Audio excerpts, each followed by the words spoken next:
ونعوذ بالله من شرور أنفسنا ومن سيئات أعمالنا من يهده الله فلا مضل له ومن يضلل فلا هادي له أشهد أن لا إله إلا الله وحده لا شريك له أشهد أن محمدا عبده ورسوله أرسله بالهدى ودين الحق ليظهره على الدين كله ولو كره المشركون. أعوذ بالله من الشيطان الرجيم. بسم الله الرحمن الرحيم. يا أيها الذين آمنوا اتقوا الله حق تقاته ولا تموتن إلا وأنتم മുസ്ലിമൂൻ. വളരെ പ്രിയപ്പെട്ട സഹോദരങ്ങളെ, സുഹൃത്തുക്കളെ, പരിശുദ്ധ റമളാൻ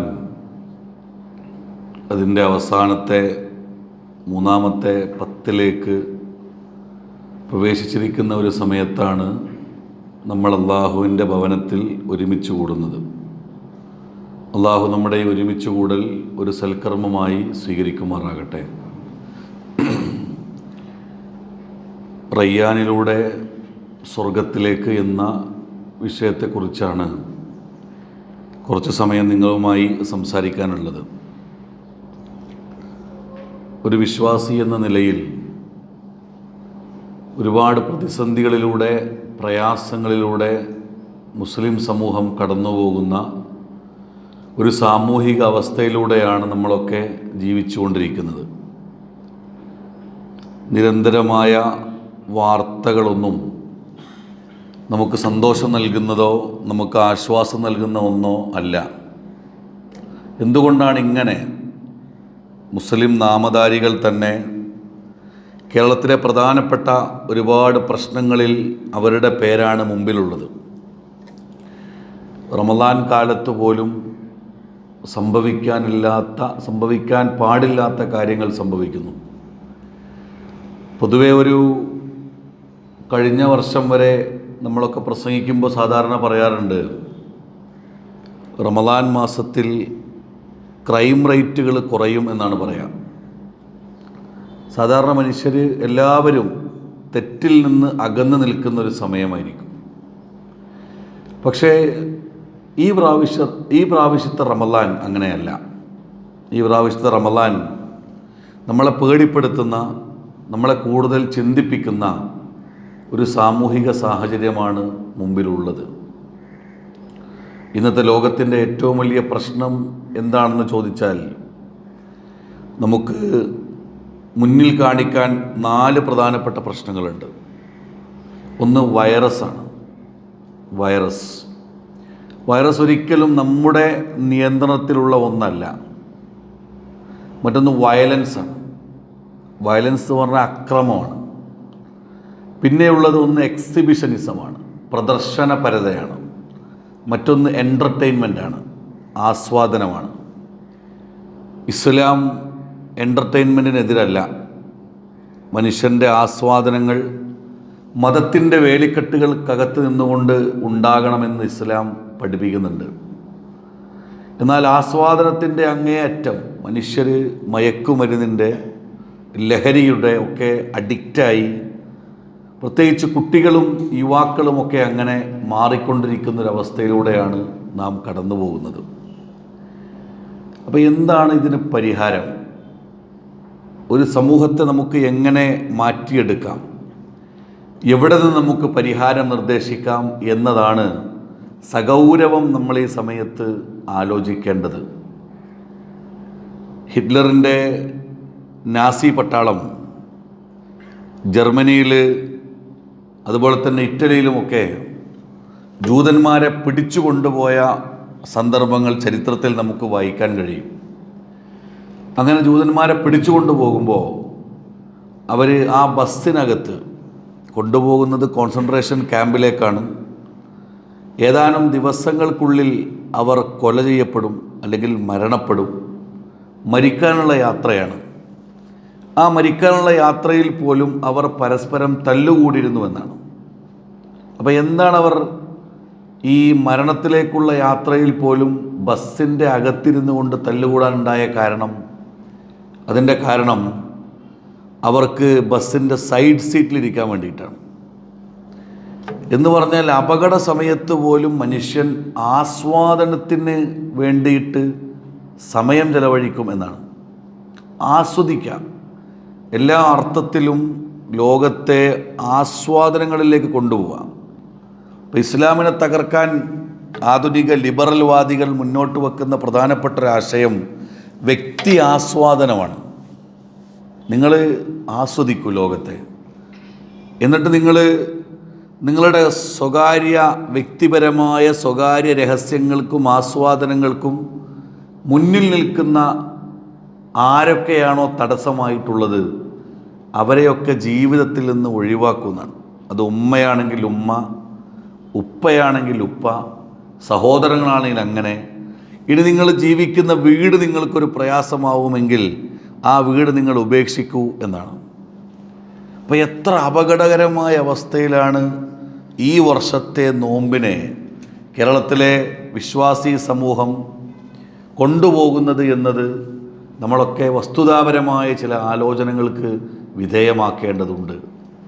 ദസ്തേവസ്കിയുടെ ഒരു പുസ്തകത്തിൽ അദ്ദേഹം എഴുതിയിട്ടുണ്ട്, society prepares a crime and a criminal commits it. സമൂഹം തെറ്റ് ചെയ്യാൻ വേണ്ടിയിട്ടൊരു സാഹചര്യം ഒരുക്കുന്നു, and a criminal commits it. ഒരു ക്രിമിനൽ ആ തെറ്റ് ചെയ്യുന്നു എന്നാണ്. അപ്പോൾ നമ്മുടെ സമൂഹത്തിൽ കഴിഞ്ഞ ദിവസം വന്ന ഒരു വാർത്ത, ഒരു യുവാവ് മയക്കുമരുന്ന് വിഴുങ്ങിയ വാർത്തയാണ്. ഏതാനും മണിക്കൂറുകൾക്ക് മുമ്പ്, ഒരു ദിവസമായിട്ടില്ല. അതിൻ്റെ ഒരു 3-4 ദിവസം മുന്നേ നമ്മൾ കേൾക്കുന്ന വാർത്ത, കഞ്ചാവും മയക്കുമരുന്നും വിഴുങ്ങിയിട്ട് ആ മയക്കുമരുന്ന് MDMA പാക്കറ്റ് പൊട്ടി മെഡിക്കൽ കോളേജ്, കാലിക്കറ്റ് മെഡിക്കൽ കോളേജിൽ വെച്ചിട്ട് ഒരു വിദ്യാർത്ഥി, ഒരു യുവാവ് മരണപ്പെട്ടു എന്നാണ്. അതിൻ്റെ ഒരാഴ്ച മുന്നേ ഉള്ള വാർത്ത നമ്മളെയൊക്കെ അത്ഭുതപ്പെടുത്തിയ ഒരു വലിയ കൊലപാതകത്തിൻ്റെ വാർത്തയാണ്. കേരളത്തിലെ മയക്കുമരുന്ന് വിൽപ്പനയുടെ തോത് ഔദ്യോഗികമായ കണക്ക് പുറത്തു വന്നപ്പോൾ 2500 കോടി രൂപയുടെ മയക്കുമരുന്ന് കഴിഞ്ഞ 6 മാസത്തിനകം കേരളത്തിൽ വിൽപ്പന നടത്തപ്പെട്ടു എന്നാണ് നമ്മൾ വാർത്തകൾ കേൾക്കുന്നത്. അപ്പോൾ ഇതാരാണ് ഉപയോഗിക്കുന്നത്? ആരാണിതിന് അഡിക്റ്റ് ആയിക്കൊണ്ടിരിക്കുന്നത്? എന്തുകൊണ്ട് സമൂഹം ഇങ്ങനെ മാറി? ഒരു ആലോചനകൾക്ക് പ്രിയപ്പെട്ടവരെ നമ്മൾ വിധേയമാകേണ്ടതുണ്ട്. ലഹരി ഉണ്ടാക്കുന്നതെല്ലാം ഹറാമാണ്. ഇസ്ലാമിൻ്റെ കാഴ്ചപ്പാടിൽ അൽ ഹംറു ഉമ്മുൽ ഹബായിസ്, മദ്യം തിന്മകളുടെ മാതാവാണ്. ഹംർ എന്ന വാക്കിന് മദ്യം എന്ന് മാത്രമല്ല അർത്ഥമുള്ളത്, ലഹരി എന്ന അർത്ഥമുണ്ട്. ടോക്സിക് ആകുന്ന എന്തും, നമ്മളെ ഇൻടോക്സിക്കേറ്റ് ചെയ്യുന്ന എന്തും അത് ഹറാമാണ് എന്ന് ഇസ്ലാം സൂചിപ്പിക്കുന്നു. മറ്റൊരു സ്ഥലത്ത് നമുക്ക് കാണാം, കുല്ലു മുസ്കിരിൻ ഹറാം, കുല്ലു മുസ്കിരിൻ ഹറാം, ലഹരി ഉണ്ടാക്കുന്നതൊക്കെയും ഹറാമാണ് എന്നുള്ളത്. കാരണം ലഹരി മനുഷ്യൻ്റെ നോർമലായ, അവൻ്റെ സ്വതസിദ്ധമായ, അവൻ്റെ ജൈവികമായ, അവൻ്റെ നൈസർഗികമായ വ്യക്തിത്വത്തെ നശിപ്പിക്കുകയും അവൻക്കിടയിലേക്ക് ആസ്വാദനത്തിൻ്റെ, അക്രമത്തിൻ്റെ അവസ്ഥകൾ കൊണ്ടുവരുമെന്ന് ഇസ്ലാം നേരത്തെ നോക്കിക്കണ്ട ഒന്നാണ്. 1400 വർഷങ്ങൾക്ക് മുമ്പ് പ്രവാചകൻ നേരിട്ട ഒരു സമൂഹം ഇതിനേക്കാൾ മോശമായിരുന്നു.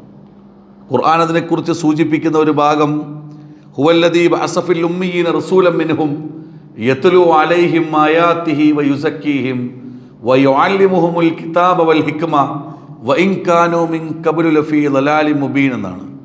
വ്യക്തമായ വഴികേടിൽ ജീവിച്ച ഒരു സമൂഹത്തെയാണ് പ്രവാചകൻ ഖുർആൻ കൊണ്ട് പരിവർത്തിപ്പിച്ചത്. പരിവർത്തനം ഉണ്ടായി അവർക്ക്. അവർ വിശ്വാസപരമായി അവർ ഏറ്റവും നല്ല സമൂഹമായി മാറി. അവരുടെ ജീർണതകളൊക്കെ അവർ വലിച്ചെറിയാൻ തയ്യാറായി. ജീർണതകൾ വലിച്ചെറിയാം. വ്യഭിചാരത്തിൽ നിന്ന് അവർ അടുത്തു നിന്ന ആളുകളായിരുന്നു, അവർ അതിൽ നിന്ന് മാറി. സ്ത്രീകളെ സംരക്ഷിക്കാത്തവരായിരുന്നു അവർ. സ്ത്രീ സംരക്ഷണം. ഇപ്പോൾ ഒരു സമൂഹം ഏറ്റവും നല്ല സമൂഹമാണ് എന്നതിൻ്റെ തെളിവ് ഇസ്ലാം പഠിപ്പിക്കുന്ന ഒന്ന്, പ്രവാചകനോട് ചോദിച്ച പ്രവാചകൻ പറഞ്ഞു, നജറാൻ മുതൽ ഹലറമൗത്ത് വരെ ഒരു പെണ്ണ് ഒറ്റക്ക് നടന്നാൽ നമ്മുടെ നാട് നന്നാവും എന്നാണ്. കഴിഞ്ഞ ഏതാനും മണിക്കൂർ മുമ്പ് നമ്മൾ കേട്ട വാർത്ത, സ്വന്തം മകൻ ഉമ്മയെയും ഗൾഫിലിരിക്കുന്ന സഹോദരി നാട്ടിലെത്തിയാൽ അവളെയും കുടുംബത്തിലുള്ളവരെയുമൊക്കെ കൊല്ലുമെന്ന് ഭീഷണിപ്പെടുത്തിയതാണ്. അപ്പോൾ ഭീഷണി ഇപ്പോൾ തുടങ്ങിയതല്ല. ആ ഭീഷണിയുടെ ആഴങ്ങളിലേക്ക് നമ്മൾ ഇറങ്ങിച്ചെന്നാൽ 8ാം ക്ലാസ്സിൽ ലഹരി ഉപയോഗം തുടങ്ങിയിട്ട് തൻ്റെ സഹോദരി ഗർഭിണിയായപ്പോൾ അവരെ കാലുകൊണ്ട് ചവിട്ടി, വീടിന് പല സമയങ്ങളിൽ തീയിട്ട് വീട്ടിൽ കലാപ അന്തരീക്ഷമുണ്ടാക്കിയ ഒരാളാണ്. എന്നാൽ എല്ലാവരെയും കൊല്ലുമെന്ന ഭീഷണി ഉപ്പയെ അറിയിക്കുകയും ഉപ്പ ഉമ്മയോട് പറയാണ്, എന്നാൽ നിങ്ങൾ പോലീസ് സ്റ്റേഷനിൽ വിളിച്ചു പറഞ്ഞിട്ട് അവനെ അറസ്റ്റ് ചെയ്യിപ്പിച്ചോ എന്നുള്ളത്. അങ്ങനെ അവനെ പോലീസ് അറസ്റ്റ് ചെയ്ത് കൊണ്ടുപോവാണ്. നമ്മൾ ആലോചിച്ച് നോക്കണം, എവിടേക്കാണ് നമ്മുടെ നാട് സഞ്ചരിച്ചു കൊണ്ടിരിക്കുന്നത്. റമദാൻ സമൂഹത്തെ പരിവർത്തിപ്പിക്കണം, റമദാൻ വ്യക്തിയെ പരിവർത്തിപ്പിക്കണം, അതുപോലെ തന്നെ സമൂഹത്തെയും പരിവർത്തിപ്പിക്കണം. റമദാൻ ഓഫറിൻ്റെ അള്ളാഹു വിശ്വാസികൾക്ക് നിരന്തരമായ ഓഫർ നൽകിയ ഒരു സമയമാണിത്. അവർക്ക് വിശ്വാസി സമൂഹത്തിന് വലിയ പ്രതിഫലം റമദാനിൻ്റെ പകലിരവുകളിൽ, റമദാനിൻ്റെ പകലിലും രാത്രിയിലും നമസ്കരിക്കുന്നവർക്ക്, പ്രാർത്ഥിക്കുന്നവർക്ക് പ്രത്യേകമായ പ്രതിഫലമുണ്ട് എന്ന് സൂചിപ്പിക്കപ്പെട്ട ഒരു സമയമാണ്. അതുകൊണ്ട് നമ്മൾ മാറാൻ നമ്മൾ തയ്യാറാവണം. ഞാനും നിങ്ങളും മാറ്റത്തെക്കുറിച്ച്, എങ്ങനെ മൗലികമായ മാറ്റത്തെക്കുറിച്ച്, വളരെ ആന്തരികമായ മാറ്റത്തെക്കുറിച്ച്, സമൂഹത്തെ കൃത്യമായ തോതിൽ മാറ്റിയെടുക്കുന്നതിൻ്റെ അജണ്ടകളെക്കുറിച്ച് പ്രിയപ്പെട്ടവരെ നമ്മൾ ഓരോരുത്തരും ആലോചിക്കണം. അതിലൊന്ന്, നമുക്ക് സ്വർഗം കരസ്ഥമാക്കണമെന്ന ആഗ്രഹമാണല്ലോ. സ്വർഗം കരസ്ഥമാക്കാൻ എന്തൊക്കെ നമ്മൾ നിർവഹിക്കണം? അതിലൊന്ന് വിശുദ്ധ ഖുർആനുമായിട്ടുള്ള നമ്മുടെ അടുപ്പമാണ്. ഉമർ ഇബ്നു ഖത്താബ് റളിയല്ലാഹു അൻഹുവിൻ്റെ അടുക്കൽ ഒരു പിതാവ് വന്നിട്ടൊരു കംപ്ലൈൻറ്റ് പറയുന്നുണ്ട്. ഒരു പ്രശ്നമാണ്. എന്താണത്? എൻ്റെ മകൻ എന്നെ ആദരിക്കുന്നില്ല. ഇന്ന് കേരളത്തിലെ 80% വരുന്ന പിതാക്കന്മാരുടെ മാതാവിൻ്റെ പ്രശ്നമാണ്, മക്കൾ ആദരിക്കുന്നില്ല. എന്താണ് ആദരവ്? ആദരവിൻ്റെ ഒന്നാമത്തെ സ്റ്റെപ്പ് പരിഗണനയാണ്. കൂടെ ചിരിക്കുക, കൂടെ ഇരിക്കുക, കൂടെ സംസാരിക്കുക, മനസ്സ് തുറക്കുക. അങ്ങനെ ഒരു സമീപനമില്ല. എപ്പോഴാണ് മിണ്ടുക? ആവശ്യങ്ങൾക്ക് വേണ്ടി മാത്രമാണ്. നീടുണ്ടോ, പണം ആവശ്യമുണ്ടോ, സൗകര്യങ്ങൾ ആവശ്യമുണ്ടോ, അപ്പോൾ മക്കൾ സംസാരിക്കും. അതല്ലാതെ മനസ്സ് തുറന്ന് ഒന്ന് ഇരുന്ന് ചിരിച്ച് കളിച്ച് രസിച്ചുകൊണ്ട് മുന്നോട്ട് പോകുന്ന ഇമ്പമാർന്ന ഒരു കുടുംബജീവിതത്തെ വളരെ അപൂർവമായി മാത്രമാണ് നമുക്ക് കാണാൻ സാധിക്കുക. അപ്പോൾ ഒരു പിതാവ് വന്നിട്ട് കംപ്ലൈൻറ്റ് പറയാണ്, എൻ്റെ മകൻ എന്നെ ആദരിക്കുന്നില്ല. ഉമർ ഇബ്നു ഖത്താബ് റളിയല്ലാഹു അൻഹുവും സംഘവും ഒരുമിച്ചിരുന്ന് അവിടെ ചർച്ച ചെയ്യാണ്. ആ ചർച്ചയിൽ 3 പ്രധാനപ്പെട്ട തീരുമാനങ്ങൾ കടന്നു വന്നു. ഒന്ന്, അൻ യൻതക്കിയ ഉമ്മുഹു, വിവാഹ സമയത്ത് ഒരു നല്ല ഭാര്യയെ നീ നിൻ്റെ മക്കൾക്ക് തിരഞ്ഞെടുക്കണമെന്നാണ്. രണ്ടാമത് പറഞ്ഞു വയുഹസ്സിന ഇസ്മഹു, ആ മക്കൾക്ക് നല്ല പേരിട്ട് കൊടുക്കണം. അവരുടെ പേരിന് ഒരു വല്ലാത്ത വാക്കാണത്. അൻ യൻതക്കിയ ഉമ്മുഹു വയുഹസ്സിന ഇസ്മഹു, ഒരു നല്ല പേര്, പേരിൽ ഐഡൻറ്റിറ്റിയാണ്. ഒരാളുടെ പേര് എന്ന് പറഞ്ഞാൽ ഇപ്പം പല പേരുണ്ട്, അർത്ഥങ്ങളില്ല. ആ പേരിനകത്ത് ആശയമില്ല, ആ പേരിനകത്ത് ചരിത്രമില്ല, ആ പേരിനകത്ത് ആലോചനകളില്ല. ഒരു പേരെന്ന് പറഞ്ഞാൽ അതൊരു സമൂഹത്തിൻ്റെ വ്യക്തിയുടെ ഐഡൻറ്റിറ്റിയാണ്. അപ്പോൾ ഒരു നല്ല പേരിട്ട് കൊടുക്കണം. മൂന്നാമത് പറഞ്ഞു വയുഅല്ലിമഹു അൽ കിതാബ്, ആ കുട്ടിക്ക് അൽ കിതാബ് പഠിപ്പിച്ചു കൊടുക്കണം. അപ്പോൾ സമൂഹം മാറാനുള്ള മാനദണ്ഡം ലഹരിയുടെ ഈ കാലത്ത് പോലും നമ്മൾ ആലോചിക്കേണ്ടത് ഇസ്ലാമിനെ പരിപൂർണമായി ജനങ്ങളിലേക്ക് എത്തിക്കുക എന്നതാണ്. ഇപ്പോൾ ഉസൈമീൻ എഴുതിയ അതിമനോഹരമായൊരു പുസ്തകമുണ്ട്, ഹില്യത്തു ത്വാലിബുൽ ഇൽമ്, അറിവ് നേടുന്നവരുടെ അടയാളങ്ങൾ. ഹില്യ എന്ന വാക്കിന് സാധാരണ അടയാളങ്ങൾ, ആഭരണങ്ങൾ എന്നൊക്കെയാണ്. ഇസ്ലാമിൻ്റെ അറിവ് നേടുന്നവരുടെ അടയാളങ്ങൾ എന്ന് ടൈറ്റിൽ കൊടുത്തിട്ടുള്ള, എന്ന് പേരുള്ള, ലോകത്ത് ഏറ്റവും കൂടുതൽ വായിക്കപ്പെടുന്ന അറിവിൻ്റെ ഒരു പുസ്തകം. ആ പുസ്തകത്തിൻ്റെ തുടക്കത്തിൽ അദ്ദേഹം പറയുന്നുണ്ട്, അൽ ഇൽമു ഇബാദ, അറിവ് നേടുക എന്ന് പറഞ്ഞാൽ അതൊരു ആരാധനയാണെന്നാണ്. അറിവ് നേടുക എന്ന് പറഞ്ഞാൽ അതൊരു ആരാധനയാണ്. അറിവ് കേൾവിയും വായനയും മാത്രമല്ല, ജീവിതത്തിൽ പകർത്തപ്പെടുന്ന സന്ദർഭമുണ്ടാകുമ്പോഴാണ് അറിവ് 100% പൂർത്തീകരിക്കപ്പെടുക. ആ പുസ്തകത്തിൽ പറയുന്നുണ്ട്, അൽ ഇൽമു സ്വലാത്തു സിർ വ ഇബാദത്തുൽ ഖൽബ്. അൽ ഇൽമു സ്വലാത്തു സിർ വ ഇബാദത്തുൽ ഖൽബ്. അറിവ് എന്ന് പറഞ്ഞാൽ അത് രഹസ്യമായ നമസ്കാരമാണ്. വ ഇബാദത്തുൽ ഖൽബ്, അത് മനസ്സിൻ്റെ ആരാധനയാണെന്നാണ്. അപ്പോൾ നമ്മുടെ മക്കളെ, നമ്മുടെ കുടുംബത്തെ, നമ്മുടെ പ്രിയപ്പെട്ടവരെ ഇസ്ലാമിൻ്റെ അറിവിൻ്റെ ലോകത്തിലേക്ക് നമ്മൾ കൊണ്ടുവരണം. എങ്ങനെ കൊണ്ടുവരിക? നമ്മുടെ ചർച്ചകളിൽ, നമ്മുടെ സംസാരങ്ങളിൽ ഖുർആൻ ഉണ്ടായിരിക്കണം. പ്രവാചകൻ അല്ലാഹു പറഞ്ഞില്ലേ, ആരാണ് വിജയിക്കുന്ന ആളുകൾ എന്ന് പറയുന്നിടത്ത് പ്രവാചകൻ്റെ ഒരു ഹദീസിൽ നമുക്ക് കാണാം, അവർ ഖുർആൻ ചർച്ച ചെയ്യുന്നവരായിരിക്കും എന്നാണ്. അവർ ഖുർആൻ ചർച്ച ചെയ്യുന്നവരായിരിക്കും. യതദാറസൂനൽ ഖുർആൻ. തദാറസ. അപ്പോൾ നമ്മൾ പള്ളിയിൽ വന്നാൽ നമ്മൾ ആളുകൾ പരസ്പരം കാണുമ്പോൾ നമ്മൾ ചോദിക്കും, ഇന്ന് നോമ്പ് തുറ ഉണ്ടാവും, ഇന്ന് എവിടേക്കാണ് പോണത്, എന്താണ് പരിപാടി, പെരുന്നാളിനെ കുറിച്ചുള്ള ആലോചനകളൊക്കെ ആയോ, നമ്മൾ പലതും സംസാരിക്കും. എന്നാൽ അതിനിടയിൽ യതദാറസൂനൽ ഖുർആൻ, നിങ്ങൾ ഖുർആനെക്കുറിച്ച് സംസാരിക്കുന്നതാണ്. എവിടെ? നമ്മുടെ വീടിൻ്റെ ഉള്ളിൽ, വീടിൻ്റെ അകത്ത് നമ്മൾ ഖുർആനെക്കുറിച്ച് സംസാരിക്കണം. 10 വർഷം മുമ്പ് സംസാരിച്ച വിശുദ്ധ ഖുർആൻ്റെ തോത് ഈ കാലയളവിൽ നമ്മൾ കേട്ടിട്ടുണ്ടാവില്ല. കാരണം നമ്മൾ ഡിജിറ്റൽ ജയിലിൻ്റെ ഉള്ളിലാണ്. 1-2 ഫോൺ, 1-2 കമ്പ്യൂട്ടർ, മറ്റ് ഗാഡ്ഗറ്റുകൾ.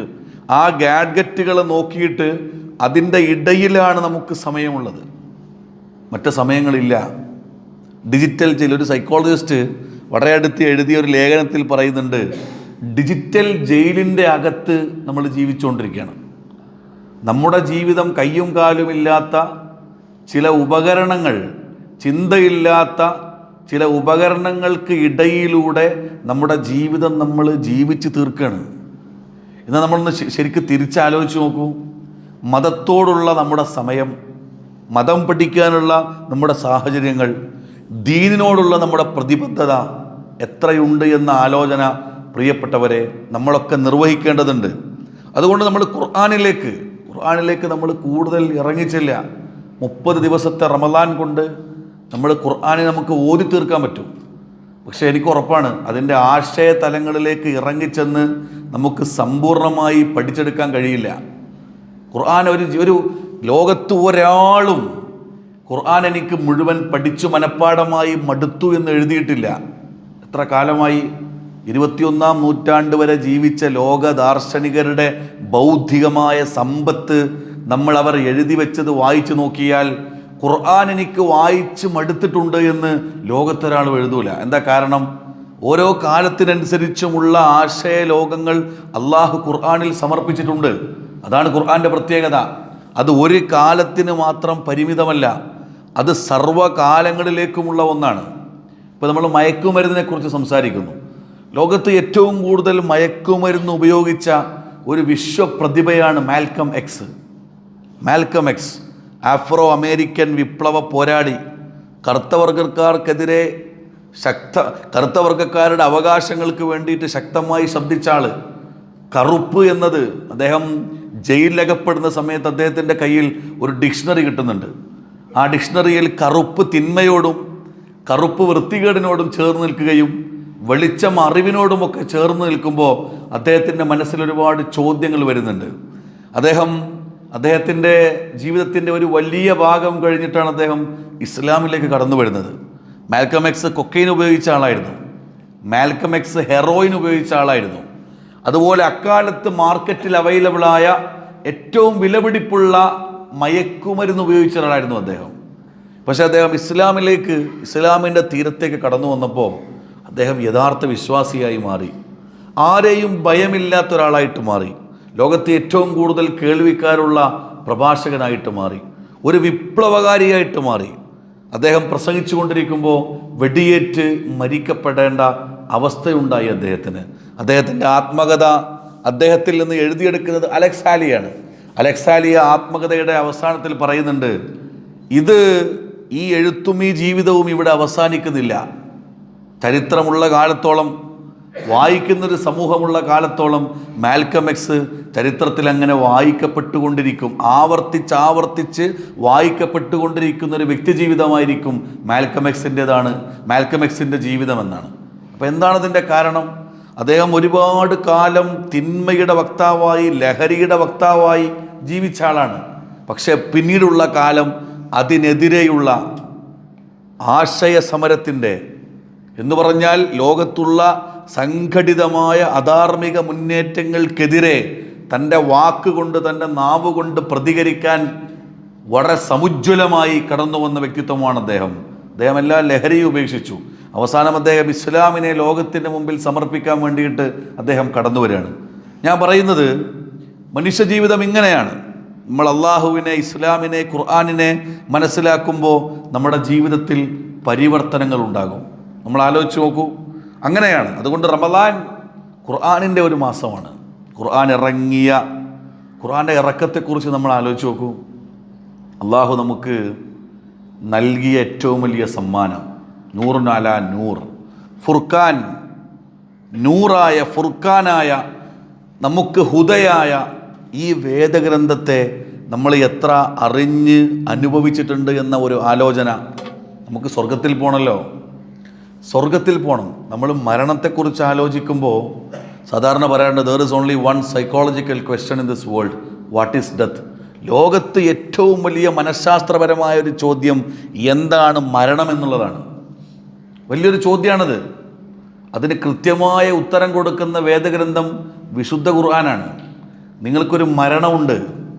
ആ മരണശേഷം നിങ്ങൾ ഖബറിലാണ്. ആ ഖബറിൽ കിടക്കുന്ന നിങ്ങളെ അള്ളാഹു വീണ്ടും ഉയർത്തെഴുന്നേൽപ്പിക്കും. വഅന്ന സാഅത ആതിയത്തുൻ ലാ റൈബ ഫീഹാ വഅന്നല്ലാഹ യബ്അസു മൻ ഫിൽ ഖുബൂർ വഅന്ന സാഅത ആതിയത്തുൻ ലാ റൈബ ഫീഹാ വഅന്നല്ലാഹ യബ്അസു മൻ ഫിൽ ഖുബൂർ. നാളെ അന്ത്യദിനം കടന്നു വരും. ഖബറിൽ കിടക്കുന്നവരെ അള്ളാഹു ഉയർത്തെഴുന്നേൽപ്പിക്കും. ഇത് അള്ളാഹു ഖുർആനിലൂടെ നടത്തുന്ന വെല്ലുവിളിയാണ്. ഖബറിൽ കിടക്കുന്ന എന്നെ, നിങ്ങളെ അള്ളാഹു നാളെ ഉയർത്തെഴുന്നേൽപ്പിക്കുമെന്നാണ്. പിന്നീടാണ് വിചാരണ, പിന്നീടാണ് നമുക്ക് സ്വർഗമോ നരകമോ എന്ന തീരുമാനങ്ങൾ. നമ്മൾ ആലോചിച്ച് നോക്കൂ. ഇപ്പം മരണം എത്ര, കഴിഞ്ഞ ദിവസം നമ്മൾ കേട്ട അറിഞ്ഞ ചില മരണങ്ങൾ അത്ഭുതപ്പെടുത്തുന്ന ഒന്നാണ്. എൻ്റെ ഉമ്മയുടെ നാട് തിരുനാവായാണ്. എൻ്റെ 4 വയസ്സധികമുള്ള ഒരാൾ, 4 വയസ്സ് മാത്രം. ഞങ്ങൾ ഒരുമിച്ച് കളിച്ചു വളർന്നവരാണ്. ഞാൻ പഠിച്ച സ്കൂളിലല്ല അവൻ പഠിച്ചത്, പക്ഷെ ഞങ്ങൾ ഒരുമിച്ച് കളിച്ചവരാണ്. നല്ല കാണാൻ സുമുഖൻ, മിടുക്കനായ നല്ല ഒരു മോൻ. 40 വയസ്സടുക്കുന്നു അവന്. ദുബായിൽ ജോലിക്ക് പോയി. അവിടെ ഇൻ്റർവ്യൂവിൽ പങ്കെടുത്തു. നന്നായി ഫുട്ബോൾ കളിക്കുന്ന ഒരാളാണ്. നല്ല ലാംഗ്വേജ് ഉള്ള ഒരാളാണ്. അവിടുത്തെ ദുബായ് മിനിസ്ട്രിയിൽ അവിടുത്തെ മന്ത്രിയുടെ ഒരു PA എന്ന് വേണമെങ്കിൽ പറയാൻ പറ്റുന്ന അവസ്ഥയിലേക്ക് എത്തി. നമ്മൾ ആലോചിച്ച് നോക്കണം. ഏതാണ്ട് കഴിഞ്ഞ മാസം 7-ാം തീയതി അവൻ മരണപ്പെട്ടു എന്ന വാർത്ത എനിക്ക് വാട്സപ്പിൽ കിട്ടുകയാണ്. മരണപ്പെട്ടു എന്ന വാർത്ത എനിക്ക് വിശ്വസിക്കാൻ പറ്റിയില്ല. ഇപ്പം ഞാൻ നാട്ടിലില്ല, കുറേ ദൂരെയായിരുന്നു, എനിക്ക് എത്താൻ പറ്റിയില്ല. ഞാൻ വിളിച്ചു ചോദിച്ചപ്പോൾ അറ്റാക്കാണ് എന്നാണ് തോന്നുന്നത് എന്നാണ്. അറ്റാക്കാണ് എന്നാണ് തോന്നുന്നത്. അവൻ്റെ വീട്ടിൽ ഉപ്പ കിടപ്പിലാണ്.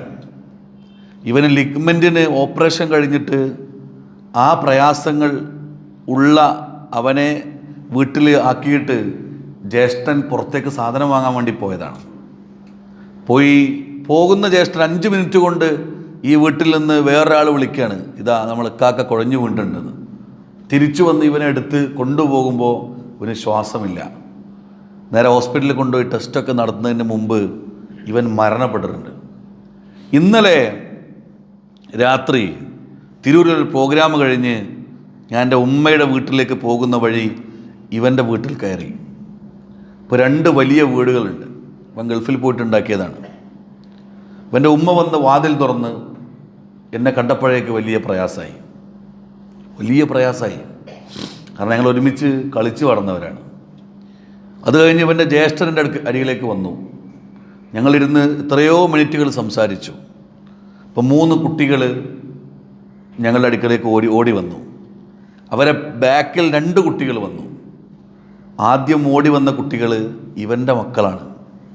49ാമത്തെ വയസ്സിൽ എത്തുന്ന ഒരാൾ, 39ാമത്തെ വയസ്സിലെത്തുന്ന ഒരാൾ, ഒരസുഖവുമില്ല, ഒരു പ്രശ്നവുമില്ല. എന്നോട് അവൻ്റെ ജ്യേഷ്ഠൻ എന്നോട് പറഞ്ഞു, കഴിഞ്ഞ 1 മാസം മുമ്പ് ഇവൻ്റെ എല്ലാ ടെസ്റ്റും കഴിഞ്ഞതാണ്, ഇവനൊരു പ്രശ്നവുമില്ല, ദുബായിലേക്ക് തിരിച്ചു പോകാനുള്ള തയ്യാറെടുപ്പിലാണ്, കാലിലെ ചില പ്രയാസങ്ങളൊക്കെ മാറിയാൽ അവൻ തിരിച്ചു പോകും. എന്നോട് പറഞ്ഞു, ആ വീട് കണ്ടോ, അത്യാവശ്യം ആ നാട്ടിൽ കാണാൻ പറ്റുന്ന വലിയൊരു വീട് അവൻ സ്വന്തമായി ഉണ്ടാക്കിയതാണ്. അവിടെ അധികകാലം താമസിച്ചിട്ടില്ല, മക്കൾ അധികം വളർന്നിട്ടില്ല, ആ മക്കൾ അനാഥമായിട്ട് ഇരിക്കുകയാണിപ്പോൾ. ആ വീട്ടിൽ നിന്ന് മടങ്ങി വരുമ്പോൾ വല്ലാണ്ട് പ്രയാസമുണ്ടായി. ഞാൻ ഈ കഥ എൻ്റെ മറ്റ് സുഹൃത്തുക്കളോടും പ്രിയപ്പെട്ടവരോടും പറയുമ്പോൾ അവർക്ക് അത് കേൾക്കാൻ പോലും കഴിയുന്നില്ല. അവൻ്റെ സഹോദരൻ എന്നോട് പറഞ്ഞത്, എൻ്റെ പേര് ഷിയാസ് എന്നാണ്, ഷിയാസിൻ്റെ ഫേസ്ബുക്ക് ഞാൻ ഫേസ്ബുക്കിലേ കയറാറില്ല, കാരണം ഇവൻ്റെ ഫോട്ടോയും ചിത്രങ്ങളും അതിൽ കാണുമ്പോൾ ഞാനാകെ തളർന്നു പോവാണ്. ഇത് മരണത്തിൻ്റെ ഒരു അവസ്ഥയാണ് പ്രിയപ്പെട്ടവരെ. അങ്ങനെ എത്ര ആളുകൾ നമ്മുടെ മുമ്പിൽ ഇന്നലെ അള്ളാഹു ആർക്കൊക്കെയാണ്. സാധാരണ പറയാറുണ്ട്, ഓരോ മരണവും അടുത്ത നമ്മുടെ ഊഴത്തെ ഓർമ്മിപ്പിക്കുന്നു എന്നാണ്. അടുത്ത നമ്മുടെ ഊഴത്തെ അള്ളാഹു നമ്മളെ ഓർമ്മിപ്പിച്ചു തരാണ്. ഒരിക്കൽ നബി സല്ലല്ലാഹു അലൈഹി വസല്ലം പറഞ്ഞു, നിങ്ങളുടെ മനസ്സ് നുരുമ്പിച്ചു പോകും, ഇരുമ്പ് നുരുമ്പിക്കുന്നത് പോലെയെന്ന്. നിങ്ങളുടെ മനസ്സ് നുരുമ്പിച്ചു പോകും, ഇരുമ്പ് തുരുമ്പിക്കുക. ആ പ്രയോഗം എല്ലാ വാക്കുകളെയും അതിൻ്റെ ഗൗരവത്തിൽ നമ്മൾ മനസ്സിലാക്കിയാൽ നമ്മുടെ ജീവിതം കുറച്ചുകൂടി ഗൗരവം ഉണ്ടാവും. ഇരുമ്പ് നുരുമ്പിക്കുക എന്ന് പറഞ്ഞാൽ ഒരു പ്ലാസ്റ്റിക് നുരുമ്പിക്കുക എന്നുള്ളതല്ല. ഇരുമ്പ് നുരുമ്പിക്കുന്നത് പോലെ നിങ്ങളുടെ മനസ്സ് നശിച്ചു പോകും. അപ്പോൾ ഇത് കേട്ട സ്വഹാബി ചോദിച്ചു, യാ റസൂലല്ലാഹ് വമാ ജലാഉഹ, അള്ളാഹുവിൻ്റെ പ്രവാചകരെ, ഇതെങ്ങനെയാണ് നമുക്ക് മാറ്റി തീർക്കാൻ കഴിയുക? നബി സല്ലല്ലാഹു അലൈഹി വസല്ലമ പറഞ്ഞു, ഖിറാഅത്തുൽ ഖുർആൻ വ ദിക്റുൽ മൗത്ത്, നിങ്ങൾ ഖുർആൻ പാരായണം ചെയ്യണം, വ ദിക്റുൽ മൗത്ത്, നിങ്ങൾ മരണത്തെ ഓർക്കണം എന്നാണ്. ഖിറാഅത്തുൽ ഖുർആൻ, ഖുർആൻ നിങ്ങൾ പാരായണം ചെയ്യുക, വ ദിക്റുൽ മൗത്ത്, നിങ്ങൾ മരണത്തെ ഓർക്കുക എന്നുള്ളത്. അപ്പോൾ മരണത്തെക്കുറിച്ച് ആദ്യം നമ്മൾ ഖുർആൻ പാരായണം ചെയ്യുക. പാരായണം എന്ന് പറഞ്ഞാൽ അതിങ്ങനെ ഓതിപ്പോല് മാത്രമല്ല. പാരായണം എന്ന് പറഞ്ഞാൽ അതിന് മറ്റൊരർത്ഥം പാരായണം പലായനമാണെന്നാണ്. പാരായണം പലായനമാണ്. നമ്മൾ ബാക്കിയുള്ള ഏതെങ്കിലും ബോർഡ് വായിക്കുന്നതോ പുസ്തകം വായിക്കുന്നതോ ഫോൺ നോക്കുന്നതോ പോലെയുള്ള ഒന്നല്ല ഖുർആനിൻ്റെ പാരായണം. അത് പലായനമാണ്. പലായനം എന്ന് പറഞ്ഞാൽ നിലവിലുള്ള മനുഷ്യജീവിതത്തിൻ്റെ മാനസികാവസ്ഥയിൽ നിന്ന് അള്ളാഹുവിലേക്ക് സഞ്ചരിക്കുന്ന, ആകാശത്തിന് താഴെ അതീവ ഗൗരവമായ ഒരു വിഷയത്തെ പഠിക്കുകയാണ് എന്ന താല്പര്യത്തോടു കൂടി നമ്മുടെ ബുദ്ധിയും നമ്മുടെ ശരീരവും നമ്മുടെ ചിന്തയും ഏറ്റവും നല്ല അവസ്ഥയിലെത്തുന്ന സമയത്ത് നമ്മൾ ഖുർആൻ എടുത്ത് നമ്മൾ പാരായണത്തിന് വിധേയമാക്കിയാൽ, പഠനത്തിന് വിധേയമാക്കിയാൽ നമ്മുടെ മനസ്സിൽ മാറ്റം ഉണ്ടാവും. അതുകൊണ്ടാണ് ദക്കറല്ലാഹു ഖാലിയൻ ഫഫലത്ത് ഐന, നാളെ പരലോകത്ത് അർശിൻ്റെ തണൽ ലഭിക്കുന്ന ആളുകൾ ആരാണ് എന്ന് ചോദിക്കപ്പെട്ടപ്പോൾ അവരിൽ ഒരു വിഭാഗം എന്ന് പറയുന്നത് അവർ അള്ളാഹുവിനെ ഓർത്തുകൊണ്ട് കരയുന്നവരാണ് എന്നാണ്. ഖുർആൻ പാരായണം ചെയ്തിട്ട് കരയുന്ന ആളുകളെ നമുക്ക് കാണാൻ കഴിയും. എന്തുകൊണ്ടാണത്? അത് മനസ്സിൽ ടച്ച് ചെയ്യുന്നത് കൊണ്ടാണ്, മനസ്സിൽ തട്ടുന്നത് കൊണ്ടാണ്. അത് പാരായണം ചെയ്യാൻ പറ്റാത്ത ആളുകളെക്കുറിച്ച് നിങ്ങൾ ആലോചിച്ച് നോക്കൂ. ഉംറ ചെയ്യാൻ വേണ്ടി പോകുന്ന സമയത്ത് കണ്ണ് കാണാൻ പറ്റാത്ത ആളുകൾ അവിടെ ഉംറക്ക് വന്നിട്ടുണ്ട്. അവർ ഗ്രൂപ്പായിട്ടാണ് വന്നിരിക്കുന്നത്, ഗ്രൂപ്പായിട്ട്. അപ്പോൾ അവർ അവിടെ നടത്തുന്ന പ്രാർത്ഥന എന്താണെന്നറിയോ? പടച്ചോനെ, ഞങ്ങൾക്ക് ഈ കണ്ണൊന്ന് തുറന്നു തരണേ, ഈ കഅബാലയം ഞങ്ങൾക്കൊന്ന് കാണിച്ചു തരണേ എന്നാണ്. അവർ കഅബാലയത്തിനകത്താണ്, അവിടെ ഒരു തവാഫ് ചെയ്തുകൊണ്ടിരിക്കുകയാണ്. പക്ഷെ അവർക്ക് കഅബാലയം കാണാൻ പറ്റുന്നില്ല. കണ്ണുള്ള സമയത്ത്, നമുക്ക് വായിക്കാൻ കെൽപ്പുള്ള ഒരു സമയത്ത്, അപ്പോഴാണ് നമ്മൾ വായിക്കേണ്ടത്, അപ്പോഴാണ് നമ്മൾ മനസ്സിലാക്കേണ്ടത്. നമ്മളൊന്ന് ആലോചിച്ച് നോക്കൂ. മലയാളത്തിൻ്റെ പ്രസിദ്ധനായ എഴുത്തുകാരൻ KP കേശവമേനോന് ഒരുപാട് പുസ്തകം എഴുതിയിട്ടുണ്ട്. അധ്യാപക സമൂഹത്തെ ഇത്ര സ്വാധീനിച്ചൊരു എഴുത്തുകാരൻ വേറെ ഉണ്ടാവുമെന്ന് എനിക്ക് തോന്നുന്നില്ല. നാം മുന്നോട്ടുണ്ട്, ജീവിത ചിന്തകളുണ്ട്, സായാഹ്ന ചിന്തകളുണ്ട്, പ്രഭാത ദീപമുണ്ട്, വിജയത്തിലേക്കുണ്ട്, കഴിഞ്ഞ കാലം എന്ന് പറയുന്ന ആത്മകഥയുണ്ട്, യേശുദേവൻ എന്ന് പറയുന്നൊരു ഒരു പുസ്തകമുണ്ട്, ബിലാത്തി വിശേഷം എന്ന് പറയുന്ന പുസ്തകമുണ്ട്. നിരവധി പുസ്തകം എഴുതിയ വലിയ വ്യക്തിത്വമാണ് അദ്ദേഹം. അദ്ദേഹത്തിൻ്റെ അവസാനത്തെ കാലത്ത് അദ്ദേഹത്തിന് കാഴ്ച പോയി. കാഴ്ച പോയപ്പോൾ പിന്നെ അദ്ദേഹത്തിന് എഴുതണം. ഉള്ളിൽ ആശയങ്ങൾ കിടന്ന് തിളച്ചു മറിയാണ്. സിലോണിലെ ഹൈക്കമ്മീഷണർ, മാതൃഭൂമി പത്രത്തിൻ്റെ ഒന്നാമത്തെ പത്രാധിപർ, സ്വാതന്ത്ര്യ സമര സേനാനി, ബഹുഭാഷാ പണ്ഡിതൻ, പറയാൻ കണക്കുകളില്ല. അദ്ദേഹത്തിൻ്റെ അവസാനത്തെ കാലത്ത് അദ്ദേഹം ഒരാൾക്ക് പറഞ്ഞു കൊടുക്കും, അയാൾ എഴുതിയെടുക്കുകയാണ് ചെയ്യുക. പക്ഷേ പറഞ്ഞു കൊടുക്കുമ്പോൾ ഇടക്കിടക്ക് KP കേശവമേനോൻ കരയും. എന്താണ് കാരണം? കണ്ണുള്ള സമയത്ത് എഴുതുന്ന ഒരു ഊക്കും ഊർജവും ഒരു ആലോചനയും കണ്ണ് പോയതിനു ശേഷം അദ്ദേഹത്തിന് കിട്ടുന്നില്ല. അപ്പോൾ ഇതാ ഞാൻ പറഞ്ഞത്, അനുഗ്രഹങ്ങളുള്ള കാലത്ത്, ആയുസ് ഏറ്റവും നല്ല കാലത്ത് നമ്മൾ ഖുർആനിനെ ഏറ്റവും അങ്ങേയറ്റം അതിലേക്ക് ഇറങ്ങിച്ചെന്ന് പഠിക്കാൻ നമുക്ക് സാധിക്കേണ്ടതുണ്ട്. കഴിഞ്ഞ ദിവസം കോഴിക്കോട്ടെ ബാർ അസോസിയേഷൻ്റെ നോമ്പ് തുറയിൽ പങ്കെടുത്തിട്ട് ഞാനും എൻ്റെ സുഹൃത്തും കൂടി വീട്ടിലേക്ക് തിരിച്ചു പോവാണ്. 3 മണിക്കൂർ യാത്ര ചെയ്തിട്ടാണ് കോഴിക്കോട് എത്തിയത്. ഇനി ഒരു 2.5-3 മണിക്കൂർ യാത്ര ചെയ്തിട്ട് വേണം തിരിച്ചു വീട്ടിലെത്താൻ. ആ യാത്ര പോകുന്ന സമയത്ത് കോഴിക്കോട് മാവൂർ റോട്ടിൽ ഞങ്ങളുടെ വാഹനത്തിൻ്റെ മുമ്പിൽ പെട്ടെന്നൊരു ബൈക്ക് ബ്രേക്ക് പിടിച്ചു. അപ്പോൾ നമ്മൾ പെട്ടെന്നൊന്ന് ശ്രദ്ധിക്കുമല്ലോ, വാഹനത്തിൻ്റെ നേരെ മുമ്പിലാണ്. ആ ബ്രേക്ക് പിടിച്ച വാഹനത്തിലേക്ക് നോക്കുമ്പോൾ ഒരു ഉപ്പയും ഒരു മോളുമാണ്, ഒരു ഉപ്പയും ഒരു മകളും.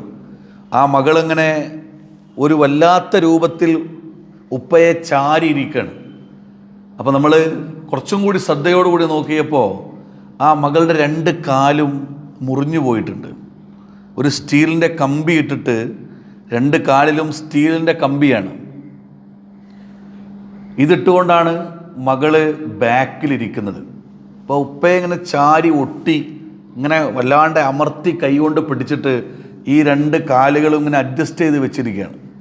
ഞാനും എൻ്റെ സുഹൃത്തും ഈ ബാർ അസോസിയേഷൻ്റെ ഇഫ്താർ പാർട്ടിയുടെ സൗന്ദര്യവും അവിടുന്ന് ഞങ്ങൾക്കുണ്ടായ അനുഭവങ്ങളും സന്തോഷങ്ങളും ഒക്കെ പറഞ്ഞ് യാത്ര പോകുന്നതിനിടയിൽ ഈ കാഴ്ച കണ്ടപ്പോൾ ഞങ്ങൾക്കിടയിലെ വാക്കുകളൊക്കെ മുറിഞ്ഞു. ഞങ്ങളുടെ സന്തോഷമൊക്കെ പോയി. പിന്നെ എത്രയോ നേരം ഈ പെൺകുട്ടിയുടെ സങ്കടത്തെക്കുറിച്ചാണ് ഞങ്ങൾ ആലോചിക്കുന്നത്. നിങ്ങൾ ആലോചിച്ച് നോക്കൂ, ജീവിതം നമുക്ക് ചില തിരിച്ചറിവുകൾ നൽകണം. അതാണല്ലോ ജീവിതം എന്ന് പറഞ്ഞാൽ. ഒരു തിരിച്ചറിവും ഒരു ആലോചനയും ഇല്ലാത്തൊരു ജീവിതം എന്തിനാണ് പ്രിയപ്പെട്ടവരെ? അതുകൊണ്ട് നിങ്ങൾക്ക് നിങ്ങളുടെ മനസ്സ് നുരുമ്പിച്ചു പോയിട്ടുണ്ട് എങ്കിൽ അതിൽ നിന്ന് തിരിച്ചു വരാനുള്ള 2 പ്രധാനപ്പെട്ട കാര്യങ്ങൾ. ഒന്ന്, ഖിറാഅത്തുൽ ഖുർആൻ, നിങ്ങൾ ഖുർആൻ പാരായണം ചെയ്യുക. വദിക്റുൽ മൗത്ത്, നിങ്ങൾ മരണത്തെ ഓർക്കുക എന്നാണ്. മരണത്തെ ഓർക്കാൻ ഇപ്പോൾ നമ്മൾ ചില കബറിടത്തിൽ പോയാൽ നമുക്ക് മരണം പെട്ടെന്ന് ഓർമ്മ വരും. നമ്മൾ പ്രിയപ്പെട്ട ആളുകൾ ആരെങ്കിലും മരിച്ചൊരു സ്ഥലത്ത് പോയി ആ കബറിടത്തിൽ പോയി നിന്നാൽ നമുക്ക് അവരെക്കുറിച്ചുള്ള ഓർമ്മകൾ ഇങ്ങനെ വല്ലാണ്ട് വരും. ഞാനൊരു വിദേശ നാട്ടിൽ ഖത്തറിൽ പോയപ്പോൾ എൻ്റെ കൂടെ പഠിച്ച എൻ്റെ കോളേജിലെ സുഹൃത്തുക്കളുണ്ട് അവിടെ. അവരവിടുത്തെ ഏറ്റവും നല്ല സംഘാടകരാണ്. അവരൊരുപാട് നല്ല കാര്യങ്ങൾ ചെയ്യുന്നുണ്ട്. എനിക്കവർ ഖത്തറിൻ്റെ ഏതാണ്ട് സൗന്ദര്യങ്ങളൊക്കെ കാണിച്ചു തന്നു. മരുഭൂമി കാണിച്ചു തന്നു, മാളുകൾ കാണിച്ചു തന്നു. അപ്പോൾ ഒരു വേൾഡ് കപ്പ് കഴിഞ്ഞ ഒരു നാടിൻ്റെ എല്ലാ രമ്യഹർമ്മ്യങ്ങളും ഞാൻ കണ്ടു. അവസാനം അവരെന്നോട് പറഞ്ഞു, ഇനി നമുക്കൊരു സ്ഥലം കാണാൻ പോകേണ്ടത് മുഷൈരിബ് എന്ന് പറയുന്ന സ്ഥലം. എന്നോട് മെട്രോയിൽ അവിടെ വരാൻ വേണ്ടി പറഞ്ഞു. ഞാൻ മെട്രോയിൽ അവിടെ എത്തി. അവർ കാറിൽ വന്ന് എന്നെ പിക്ക് ചെയ്ത് മുഷൈരിബിലെ വിശാലമായ ഖബറിസ്ഥാനിലേക്ക് എന്നെ കൊണ്ടുപോയി. ഒരു അസർ നമസ്കാരം കഴിഞ്ഞ് മഗ്‌രിബിൻ്റെ മുമ്പാണ് അവിടെ എത്തിയത്. ഞാൻ നമസ്കരിച്ചിട്ടുണ്ടായിരുന്നു. എൻ്റെ സുഹൃത്തുക്കൾ നമസ്കരിച്ചിട്ടില്ല. അവരെന്നെ ആ ഗ്രൗണ്ടിൻ്റെ അറ്റത്ത് നിർത്തി അവർ നമസ്കരിക്കാൻ കയറി. അപ്പോഴേക്ക് 2-3 മയ്യത്ത് ഇങ്ങനെ വരികയാണ്. ഖത്തറിൽ മരണപ്പെട്ട ആളുകളുടെ മയ്യത്ത് ഇങ്ങനെ ഒരുമിച്ച് വരികയാണ്. ആദ്യം ഒന്ന് വന്നു, പിന്നെ ഒന്ന് വന്നു. അത് കഴിഞ്ഞ് ഞാനിങ്ങനെ എൻ്റെ മനസ്സറിയാതെ മരണത്തിൻ്റെ ചിന്തകളിലേക്ക് ഇങ്ങനെ പോവാണ്. അത് കഴിഞ്ഞ് ഇവരെന്നെ വാഹനത്തിൽ കയറ്റിയിട്ട് ഈ ഖബറിസ്ഥാൻ്റെ നടുവിൽ കൊണ്ടുവന്ന് നിർത്തി. കാറിൽ നിന്നിറങ്ങുമ്പോൾ ചുറ്റും ഏതാണ്ട് 1.5-2 കിലോമീറ്റർ റേഡിയസിൽ മുഴുവൻ ഖബറുകളാണ്. അപ്പോൾ അവിടെ എത്തുമ്പോൾ നമ്മുടെ മനസ്സിങ്ങനെ വല്ലാത്ത ചിന്തകളിങ്ങനെ വന്നുകൊണ്ട് നിറയാണ്. അതിലെൻ്റെ സുഹൃത്ത് ഫായിസ് ഉണ്ട്. ഫായിസ് എന്നോട് പറഞ്ഞു, ആ കാണുന്ന ഖബർ കണ്ടോ, അത് നമ്മുടെ ഒരു പ്രവർത്തകൻ്റെ കുട്ടിയുടെ കബറാണ്. ഗൾഫിലെ ഒരു ഫ്ലാറ്റിൽ ഒന്നും സംഭവിക്കില്ല എന്ന് നമ്മൾ വിചാരിക്കുക. ഒന്നും സംഭവിക്കില്ല. ഫ്ലാറ്റ് അടച്ചു പോയാൽ ഒന്നും സംഭവിക്കാനില്ല. ബാൽക്കണി മറ്റവും ഡോറടച്ചാൽ പിന്നെ ഒന്നും സംഭവിക്കാനില്ല. പക്ഷേ നമ്മുടെ ആ പ്രവർത്തകൻ്റെ കുട്ടി സോഫയിലൂടെ കയറിയിട്ട് ഈ കർട്ടനിൽ കളിച്ചാറാണ്. ആ കർട്ടൻ്റെ കയറ് കഴുത്തിൽ കുരുങ്ങി ആ കുട്ടി മരണപ്പെട്ടു. ആ കബറാണത്. നമ്മളൊന്ന് ആലോചിച്ച് നോക്കണം. എത്ര പെട്ടെന്നാണ് മരണചിന്തകൾ വരുമ്പോഴേക്ക് നമുക്ക് ഈ ലോകം എത്ര അന്യമായി നിൽക്കുന്നത് എന്ന് പ്രിയപ്പെട്ടവരെ നമ്മൾ ആലോചിച്ച് നോക്കുക. ഒമൽ ഹയാത്തി ദുനിയ ഇല്ലാ മതാഉൽ ഉറൂർ. ഈ ലോകം വഞ്ചിക്കുന്നൊരു ചരക്കാണ്. നമ്മളെങ്ങനെ പലതും പറഞ്ഞ് മോഹിപ്പിക്കും. പക്ഷെ പൊടുന്നനെ ഒരു ദിവസം നമുക്ക് അള്ളാഹുവിലേക്ക് തിരിച്ചു പോകേണ്ടി വരും. റമദാൻ നമ്മളെ മരണത്തെക്കുറിച്ച് ആലോചിപ്പിക്കണം. നമ്മളെന്തൊക്കെ ചെയ്തു എന്ന ആലോചന. നോമ്പ് അങ്ങനെയാണല്ലോ. മൻ സ്വാമ റമദാനൻ ഈമാനൻ വഹ്തിസാബൻ ഉഫിർ ലഹു മാ തഖദ്ദമ മിൻ ദംബിഹി. നിങ്ങൾ പ്രതിഫലേച്ഛയോട് കൂടിയിട്ട് നിങ്ങൾ നോമ്പെടുത്താൽ, നിങ്ങൾക്ക് പ്രതിഫലം കിട്ടണമെന്ന ആഗ്രഹത്തോടുകൂടി ഈമാനോടുകൂടി നിങ്ങൾ നോമ്പനുഷ്ഠിച്ചാൽ ആണ്. അങ്ങനെ നോമ്പനുഷ്ഠിക്കണം. അതുമാത്രമല്ല, മൻ കാമ റമദാനൻ ഈമാനൻ വഹ്തിസാബൻ, അങ്ങനെയുമുണ്ട്. നിങ്ങൾ പ്രതിഫലേച്ഛയോടുകൂടി റമദാനിൽ നമസ്കരിച്ചാൽ, നിങ്ങൾക്ക് ഇഹലോകത്ത് നിങ്ങൾ പ്രതിഫലേച്ഛയോടുകൂടി ഈമാനോടുകൂടി റമദാനിൽ നമസ്കരിച്ചാൽ എന്നാണ്. പിന്നെ അള്ളാഹു നൽകുന്ന ഓഫർ എന്താണ്? ആദല്ലാഹു ലഹും മഅഫിറത്തൻ, അള്ളാഹു നമുക്ക് മഅഫിറത്ത് നൽകും എന്നാണ്. നമുക്ക് പുറത്തു തരും. ഇപ്പോൾ റമദാൻ്റെ ഏറ്റവും വലിയ പ്രത്യേകത നമുക്കല്ലാഹു പുറത്തു തരും എന്നുള്ള ഓഫറാണ്. അള്ളാഹു പറയുന്നുണ്ടല്ലോ, അള്ളാഹു പൊറുക്കലിന് കൊടുക്കുന്ന കുറച്ച് ആളുകളുണ്ട്. അവരാരാണ്? വസ്വാഇമൂന വസ്വാഇമാത്ത്, അവർ നോമ്പെടുക്കുന്ന സ്ത്രീയും പുരുഷനുമാണ് എന്നാണ്. അള്ളാഹു പുറത്തു തരുന്ന ആളുകൾ ആരാണ്? അവർ നോമ്പെടുക്കുന്ന സ്ത്രീയും പുരുഷനുമാണ് എന്നാണ്. നമുക്ക് പ്രിയപ്പെട്ടവരെ, ഈ നോമ്പ് കൊണ്ട് കിട്ടേണ്ട ഏറ്റവും വലിയ ഗുണം എന്താ? ഏറ്റവും വലിയ ഗുണം സ്വർഗപ്രവേശനമാണ്. സ്വർഗപ്രവേശനമാണ്. അതാണ് നമുക്ക് ഏറ്റവും വലിയ മൂല്യമായി നമുക്ക് കിട്ടേണ്ടത്. അള്ളാഹുവിൽ നിന്ന് അത് ഉറപ്പിക്കാൻ പരമാവധി നമ്മൾ ഈ നോമ്പിൻ്റെ ദിനരാത്രങ്ങളിലൂടെ നമ്മൾ പരിശ്രമിച്ചു കൊണ്ടേയിരിക്കണം. അതാണ് നമുക്ക് ഏറ്റവും കൂടുതൽ ചെയ്യാനുള്ളത്. വസാരിഊ ഇലാ മഗ്ഫിറത്തിൻ മിർ റബ്ബിക്കും വജന്നത്തിൻ അർളുഹസ് സമാവാതി വൽ അർള് ഉഇദ്ദത്തുൽ മുത്തഖീൻ. വസാരിഊ ഇലാ മഗ്ഫിറത്തിൻ മിർ റബ്ബിക്കും, നിങ്ങൾ അള്ളാഹുവിൻ്റെ അടുക്കലേക്ക് മഅഫിറത്തിന് വേണ്ടി, പാപമോചനത്തിന് വേണ്ടി നിങ്ങൾ കുതിക്കണം എന്നാണ്.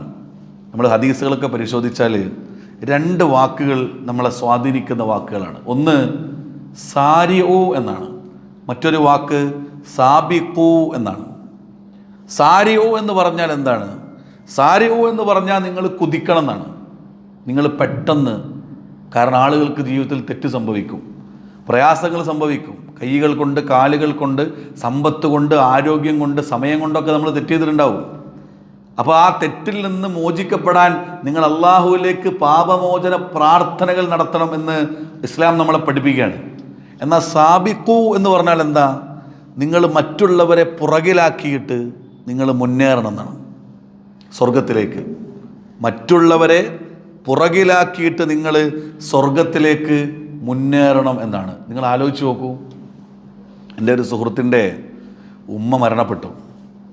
ഉമ്മ മരണപ്പെട്ടപ്പോൾ ഇവൻ ഫേസ്ബുക്കിൽ എഴുതിയത്, ഉമ്മ മരണപ്പെട്ടാൽ നഷ്ടപ്പെടുന്നത് സ്നേഹത്തിൻ്റെ ഒരു രാജ്യമാണെന്നാണ്. ഉമ്മ മരണപ്പെട്ടാൽ നഷ്ടപ്പെടുന്നത് സ്നേഹത്തിൻ്റെ ഒരു രാജ്യമാണെന്ന്. ഞാനതിനെ ഒരുപാട് ഫോൺ വിളിച്ചു ആ സമയത്ത്. കാരണം ഞാനവിടെ ഹോസ്പിറ്റലിലുണ്ട്. എൻ്റെ ഉമ്മ മരണപ്പെടുമ്പോൾ എൻ്റെ മുമ്പ് നിന്നാണ് മരിക്കുന്നത്. എൻ്റെ ജ്യേഷ്ഠൻ ഒരു അധ്യാപകനാണ്. അധ്യാപകൻ ഉമ്മയുടെ ചെവിയിൽ കലിമ ചൊല്ലി കൊടുക്കുന്നുണ്ട്. അങ്ങനെ ഞങ്ങൾ കൊണ്ടുപോയി മറവ് ചെയ്ത് അതിനുശേഷമാണ് ഈ ഫേസ്ബുക്കിൽ ഇത് എഴുതുന്നത്. കുറച്ച് ദിവസങ്ങൾ കഴിഞ്ഞപ്പോൾ ഉമ്മയുടെ മരണം ഒരു കവിതയായി എഴുതിയിട്ടുണ്ട്. നല്ല സർഗപ്രതിഭയുള്ള, നന്നായി പ്രസംഗിക്കുന്ന ഒരാളാണ്. അപ്പോൾ ഉമ്മയുടെ മരണം ഒരു കവിതയായി എഴുതിയപ്പോൾ ആ കവിതയിലെ ചില വരികൾ എന്നെ എപ്പോഴും അലട്ടുന്ന വരികളാണ്. അതിലെഴുതിയത് ഇങ്ങനെയാണ്: ഉമ്മ മരിച്ചാൽ വീട് ഉണങ്ങും എന്നാണ്. ഉമ്മ മരിച്ചാൽ വീട് ഉണങ്ങും.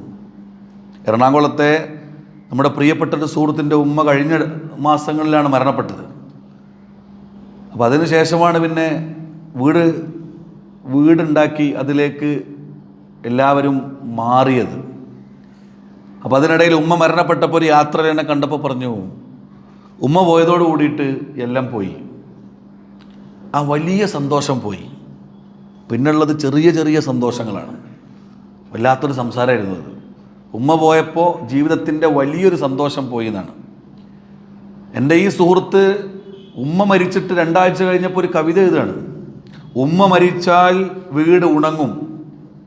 അടുത്ത വരി, ഉമ്മ ബാക്കിയാക്കിയത് ഓതിവെച്ച അടയാളമായിരുന്നു എന്നാണ്. ഉമ്മ ബാക്കിയാക്കിയത് ഓതിവെച്ച അടയാളമായിരുന്നു. ആ വരികൾ ഇങ്ങനെയാണ്: ഉമ്മ മരിച്ചാൽ വീട് ഉണങ്ങും, ഉമ്മ ബാക്കിയാക്കിയത് ഓതിവെച്ച അടയാളമായിരുന്നു. അടുത്ത വരി, ഉമ്മ മരിച്ചാൽ ഉറക്കം പാതിയിൽ മുറിയും, ഓർമ്മകൾ എഴുന്നേറ്റ് കരയും എന്നാണ്. ഉമ്മ മരിച്ചാൽ ഉറക്കം പാതിയിൽ മുറിയും, ഓർമ്മകൾ എഴുന്നേറ്റ് കരയും. ഞാൻ ചോദിച്ചു, ഇതെങ്ങനെ എഴുതിയത്? 2-3 ദിവസം കഴിഞ്ഞ് കോഴിക്കോട് നിന്ന് കണ്ടപ്പോൾ ഞാൻ ചോദിച്ചു, എങ്ങനെ ഈ വരികൾ എഴുതിയത്? അപ്പം എന്നോട് പറഞ്ഞു, ഉമ്മ മരിച്ചിട്ട് ഒരു ദിവസം രാത്രി, മരണപ്പെട്ടെന്നല്ല, കുറച്ച് ദിവസം കഴിഞ്ഞിട്ട് രാത്രിയിൽ ഉറക്കം പോവാണ്. ഉറക്കം പോയി എഴുന്നേറ്റ് ഞാൻ ഉമ്മയുടെ റൂമിലേക്ക് പോയി. ഉമ്മയുടെ റൂമിൽ പോയിട്ട് ഞാൻ അവിടെ അങ്ങനെ ഇരുന്നു. അവിടെ ഇരുന്നപ്പോൾ എന്തോ ഭാഗ്യത്തിന് ഉമ്മയുടെ മണം ആ റൂമിലുണ്ട്. ഉമ്മയുടെ മണം ആ റൂമിലുണ്ട്. നമ്മളൊന്ന് ആലോചിച്ച്, ഉമ്മ പോയി കഴിഞ്ഞതിന് ശേഷവും ആ മണം നമുക്ക് നൽകുന്ന സുഖം എത്രയായിരിക്കും അത് അവിടെ ഉണ്ടെങ്കിൽ. എന്നിട്ട് എന്നോട് പറയാണ്, ഞാൻ ഉമ്മയുടെ കട്ടിലിരുന്നു, ഉമ്മയുടെ വസ്ത്രങ്ങൾ അവിടെ തൂക്കിയിട്ടിട്ടുണ്ട്. എനിക്കിങ്ങനെ മനസ്സ് വല്ലാണ്ട് വിങ്ങാണ്. ആ സമയത്ത് ഞാൻ ആലോചിക്കുമ്പോൾ എനിക്ക് ഉറക്കം രാത്രിയിൽ പോയി. എന്നിട്ട് എൻ്റെ ആശ്വാസത്തിന് വേണ്ടി ഞാൻ പോയത് ഉമ്മയുടെ മുറിയിലേക്കാണെന്നാണ്. ഉമ്മയുടെ ബെഡിൽ ഇങ്ങനെ ഇരുന്നിട്ട് ഞാനിങ്ങനെ ടേബിളിലേക്ക് നോക്കിയപ്പോൾ അവിടെ ഉമ്മ ഓതി വെച്ച ഖുർആനുണ്ട്. ആ ഖുർആനിൻ്റെ ഒരു പേജ് ഇങ്ങനെ മടങ്ങിയിരിക്കുകയാണ്. ഞാനത് വേഗം പോയി തുറന്നു നോക്കിയപ്പോൾ അത് ഉമ്മ അടയാളം വെച്ചിരിക്കുകയാണ്. അവിടെയാണ് ഉമ്മ അവസാനം ഓതിയത്. പിന്നെ ഉമ്മാക്ക് ഓതാൻ പറ്റിയിട്ടില്ല എന്നുള്ളതാണ്. നമ്മൾ ഒരു ഉമ്മ തൻ്റെ മകന് കൊടുത്ത ഏറ്റവും വലിയ സന്ദേശം അതാണ്. എന്താണ്? ഖുർആനുമായിട്ടുള്ള ഒരു അടുപ്പമാണ്. അതുകൊണ്ടാണ് ഉമ്മ പോയാൽ വീടുണങ്ങും, ഉറക്കം പാതിയിൽ മുറിയും, ഓർമ്മകൾ എഴുന്നേറ്റ് കരയും. ഈ വരിയുണ്ടല്ലോ, ഉമ്മ പോയാൽ ഉറക്കം പാതിയിൽ മുറിയും, ഓർമ്മകൾ എഴുന്നേറ്റ് കരയും എന്നുള്ള വരി, അത് ഉമ്മ ജീവിച്ചിരിക്കുന്ന ആളുകളെപ്പോലും കരയിപ്പിക്കുന്ന വരിയാണ്. ഞാൻ ആലോചിക്കാറ്, ആ വരി ഉമ്മ മരിച്ച ഒരാൾ വായിച്ചിട്ടുണ്ടെങ്കിൽ അവൻ്റെ കണ്ണിന്ന് കണ്ണുനീര് പൊടിഞ്ഞു വീഴാതെ അവൻ ആ വായനയുടെ ഓർമ്മ അവസാനിപ്പിക്കാൻ കഴിയില്ല. അപ്പം ഞാൻ പറയുന്നത്, ആ ഉമ്മ കൊടുത്ത സന്ദേശം എന്താ? ഞാൻ ഖുർആൻ ഓതിയ ഒരു ഉമ്മയായിരുന്നു എന്നുള്ളതാണ്. ഖുർആനെ ഇഷ്ടപ്പെട്ട ഒരു ഉമ്മയായിരുന്നു എന്നുള്ളതാണ്. നമ്മൾ ആലോചിച്ച് നോക്കൂ, നോമ്പ് ഖുർആനിലൂടെ, പാരായണത്തിലൂടെ മനസ്സ് ശുദ്ധീകരിക്കപ്പെട്ട ആളുകൾക്ക്, പ്രാർത്ഥനാ നിർഭരമായ ജീവിതം നയിച്ച് നമസ്കരിച്ച ആളുകൾക്ക് അള്ളാഹു ഒരുക്കി വെച്ചത് എന്താണ്? മഅ്ഫിറത്താണ് എന്നാണ്. അവർക്ക് പാപമോചനമാണ് എന്നാണ്. ഇനി എന്താണ് പാപമോചനം? അള്ളാഹു നമുക്ക് നൽകുന്ന പാപമോചനത്തെക്കുറിച്ച് അറിഞ്ഞാലുണ്ടല്ലോ, നമുക്ക് അള്ളാഹുവോട് അങ്ങേയറ്റത്തെ ഇഷ്ടമായിരിക്കുമെന്നാണ്. ഞാൻ പറഞ്ഞല്ലോ, അള്ളാഹു നമുക്ക് നൽകുന്ന ഓഫറാണത്. മഅ്ഫിറത്തൻ വാജറൻ അലീമ, നിങ്ങൾക്ക് മഅ്ഫിറത്ത് നൽകും, നിങ്ങൾക്ക് പാപമോചനം നൽകുന്നതാണ്. ഗഫൂർ, ഇന്നല്ലാഹ ഗഫൂർ, അള്ളാഹു എല്ലാം പുറത്തു തരുന്നവനാണ് എന്ന് നമ്മൾ അറിയുന്നവരാണ്. പ്രവാചകൻ്റെ ഒരു പ്രാർത്ഥന ഉണ്ട്, പടച്ചോനെ, അല്ലാഹുമ്മ ഇന്നി അസ്അലുക്കൽ അഫൂവ വൽ ആഫിയ ഫീ ദീനി വ ദുനിയായ വ അഹ്ലി വ മാലി. അല്ലാഹുമ്മ ഇന്നി അസ്അലുക്കൽ അഫൂവ, പടച്ചോനെ ഞാൻ നിന്നോട് ചോദിക്കുകയാണ്. അല്ലാഹുമ്മ ഇന്നി അസ്അലുക്കൽ അഫൂവ, പടച്ചോനെ എനിക്ക് പുറത്തു തരണമേ, വലാഫിയ, എനിക്ക് ആരോഗ്യം തരണമേന്ന്. എന്നിട്ട് 4 കാര്യങ്ങളിലാണ് പുറത്തു തരാനും ആരോഗ്യം തരാനും പറഞ്ഞത്. ഒന്ന്, ഫീ ദീനി, എൻ്റെ ദീനിൽ. ചില ആളുകൾക്ക് ദീനിൽ ഒരുപാട് പിഴവുകൾ സംഭവിച്ചിട്ടുണ്ടാവും. ദീനിൽ ഒരു ഉറപ്പുണ്ടാവില്ല. ദീനിൽ അവർക്ക് കാൽ അടിയുറച്ച് നിൽക്കാൻ കഴിയില്ല. ആദർശപാതയിൽ അടിയുറക്കാൻ കഴിയാത്ത ആളുകളുണ്ടാവും. അതുകൊണ്ട് അവിടെ എനിക്ക് പുറത്തു തരണം, ദീനിൽ എന്തെങ്കിലും പ്രയാസങ്ങൾ വന്നിട്ടുണ്ടെങ്കിൽ എനിക്ക് ദീനിൽ പുറത്തു തരികയും എനിക്ക് ദീനിൽ ആരോഗ്യം തരികയും ചെയ്യണമേ എന്ന് പ്രവാചകൻ പ്രാർത്ഥിച്ചു. വ അഹ്ലി, എൻ്റെ കുടുംബത്തിൽ എല്ലാവർക്കും അള്ളാഹുവെ പുറത്തു കൊടുക്കണേ, അവിടെ അവർക്ക് ദീൻ ഉറപ്പിച്ചു കൊടുക്കണമേ എന്നാണ്.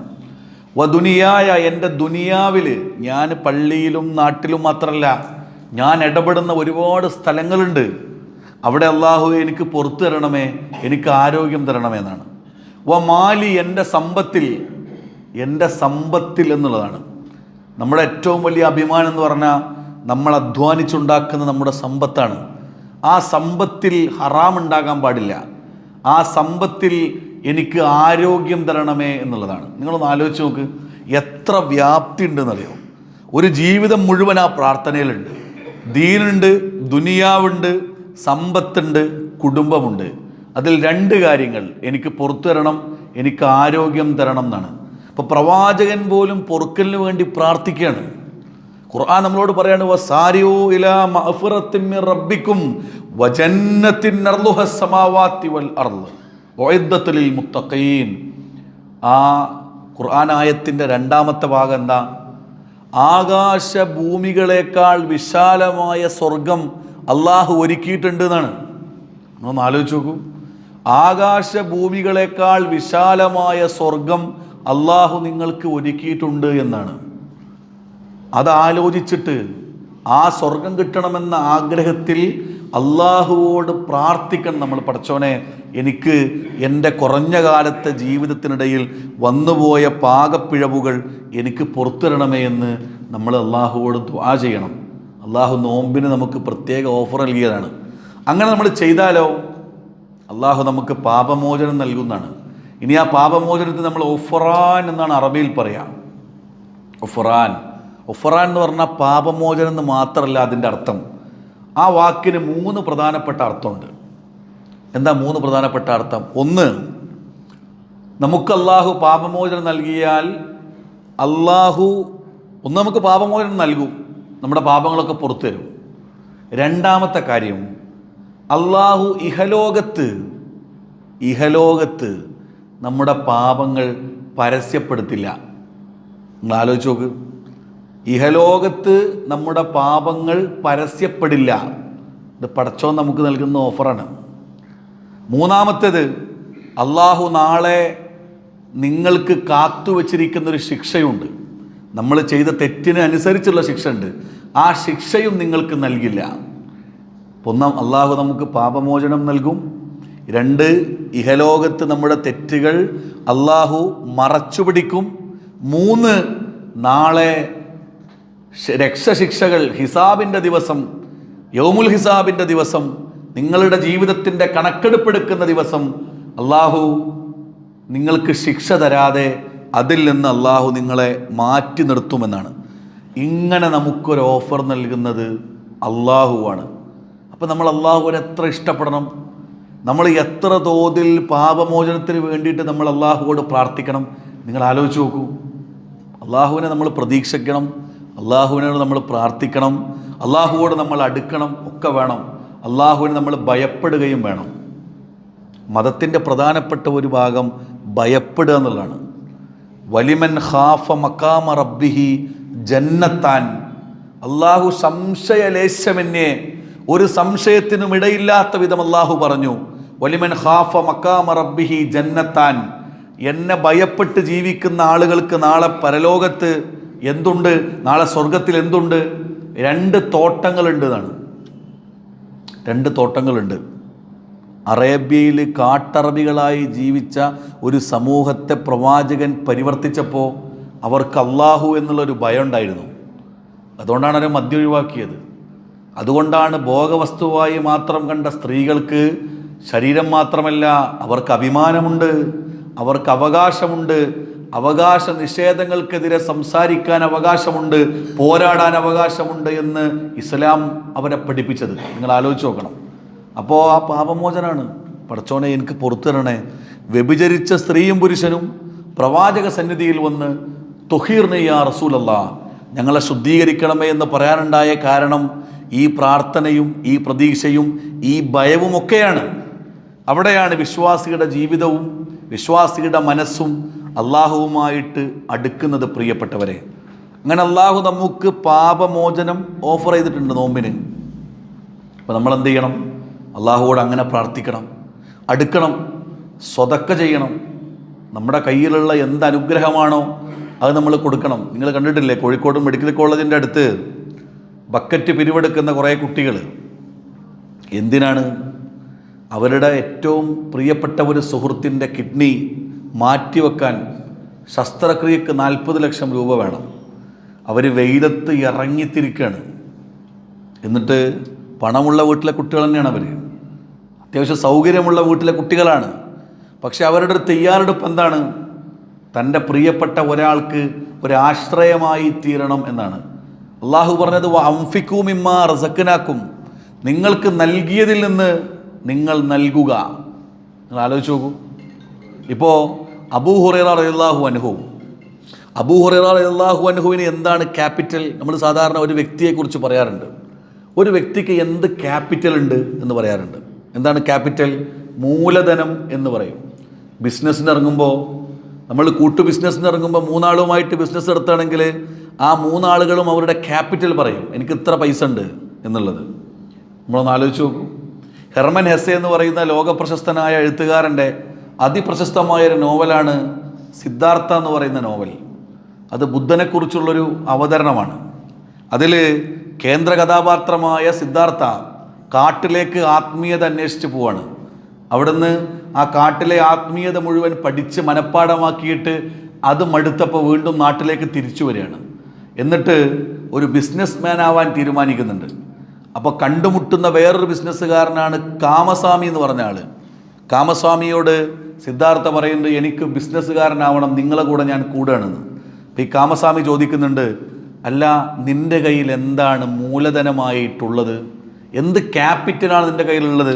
നീ സിദ്ധാർത്ഥ കൊടുക്കുന്ന മറുപടി, എനിക്ക് എൻ്റെ പ്രധാനപ്പെട്ട 3 ശക്തി എന്ന് പറയുന്നത്, ഒന്ന് എനിക്ക് ക്ഷമിക്കാൻ കഴിയും എന്നാണ്. എനിക്ക് ക്ഷമിക്കാൻ കഴിയും. രണ്ടാമത്തേത് എനിക്ക് നോമ്പെടുക്കാൻ കഴിയും എന്നാണ്. മൂന്നാമത്തേത് എനിക്ക് പ്രാർത്ഥിക്കാൻ കഴിയും എന്നാണ്. നമ്മൾ ആലോചിച്ച് നോക്കൂ, നമ്മുടെ മൂലധനം എന്താ? നമ്മുടെ ക്യാപിറ്റൽ എന്താ? വിശ്വാസി എന്ന നിലയ്ക്ക് നമ്മുടെ ക്യാപിറ്റൽ എന്താ? നമുക്ക് യാത്ര ചെയ്യാൻ കഴിയും, നമുക്ക് പ്രയാസങ്ങളെ പിടിച്ചു നിൽക്കാൻ കഴിയും, നമുക്ക് സ്വബറുണ്ട്, നമുക്ക് ഈമാനുണ്ട്, നമ്മൾ അള്ളാഹുവിലേക്ക് അങ്ങേയറ്റം അടുത്തവരാണ് എന്ന് ധൈര്യസമേതം പറയാൻ കഴിയുന്ന ഒരു ഇസ്ലാമിക് ക്യാപിറ്റൽ, ഇസ്ലാമികമായ മൂലധനം നമ്മുടെ കയ്യിൽ എന്താണുള്ളത്? ഈ 30 ദിവസത്തിൻ്റെ ഈ നോമ്പ് ഇത്ര എത്തിയല്ലോ. 20 നോമ്പ് നമ്മൾ എടുത്തു കഴിഞ്ഞപ്പോൾ നമ്മുടെ കയ്യിൽ ഈ 20 ദിവസം കൊണ്ടുണ്ടായ മൂലധനം എന്താണ്? ഈമാൻ വർദ്ധിക്കപ്പെട്ടോ? ഖുർആനിനോട് നമ്മൾ അടുത്തിട്ടുണ്ടോ? നമ്മളെ കയ്യിലുള്ളത് നമ്മൾ എത്ര ചെലവഴിച്ചിട്ടുണ്ട്? നമ്മൾ ആലോചിച്ച് നോക്കൂ. വഅൻഫിഖൂ മിമ്മാ റസഖ്നാക്കും, നിങ്ങൾക്ക് നൽകിയതിൽ നിന്ന് നിങ്ങൾ നൽകുക. മലയാളക്കരയിൽ ജിഷ എന്ന് പറയുന്ന ഒരു പെൺകുട്ടി ജീവിച്ചിരുന്നു. ജിഷയെ വായിക്കുന്ന ചിന്തിക്കുന്ന ആളുകൾ മറന്നിട്ടുണ്ടാവില്ല. ജിഷയെ ആര് കൊന്നു എന്ന് 1.5 മാസമാണ് മലയാളി വായിച്ചത്. ജിഷയെ ആര് കൊന്നു എന്നുള്ളതാണ്. ജിഷ എങ്ങനെയാണ് ജീവിച്ചത് അതാണ് വായിക്കേണ്ടത്. കോതമംഗലത്ത്, എറണാകുളം ജില്ലയുടെ ഒരു സ്ഥലത്ത്, ഒരു റബ്ബർ തോട്ടത്തിൻ്റെ അറ്റത്ത് ഏത് കാട്ടുകള്ളനും ഏത് കാമഭ്രാന്തനും ഏത് കാപാലികനും ഏത് പാതിരാത്രിയും കയറി ചെന്നുകൊണ്ട് പീഡിപ്പിക്കാൻ പറ്റുന്ന ഒരു വീടിനകത്താണ് ഈ പെൺകുട്ടി ജീവിച്ചത്. അന്ന് ആരുടെയും കണ്ണങ്ങോട്ട് പോയിട്ടില്ല. പ്രായപൂർത്തിയായ ഒരു പെണ്ണിന് സുരക്ഷിതത്വം ഒരുക്കേണ്ടത് സമൂഹത്തിൻ്റെ ബാധ്യതയാണ്. ദസ്തേവസ്കി പറഞ്ഞ വാക്കുണ്ടല്ലോ, society prepares a crime and a criminal commits it. സമൂഹം തെറ്റ് ചെയ്യാൻ വേണ്ടിയിട്ടുള്ള അവസരങ്ങൾ കൊടുക്കുകയാണ്, എന്നിട്ട് ഒരു ക്രിമിനൽ ആ തെറ്റ് ചെയ്യുന്നു എന്നാണ്.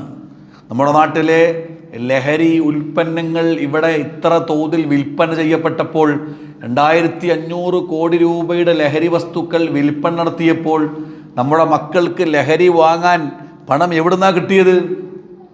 എനിക്കുറപ്പാണ് അതിലെ ഒരു പകുതി ശതമാനം മാതാപിതാക്കൾ കൊടുത്തായിരിക്കും. കാരണം അത്ര വലിയ ഭൗതികത നമ്മളെ സ്വാധീനിച്ചിട്ടുണ്ട്.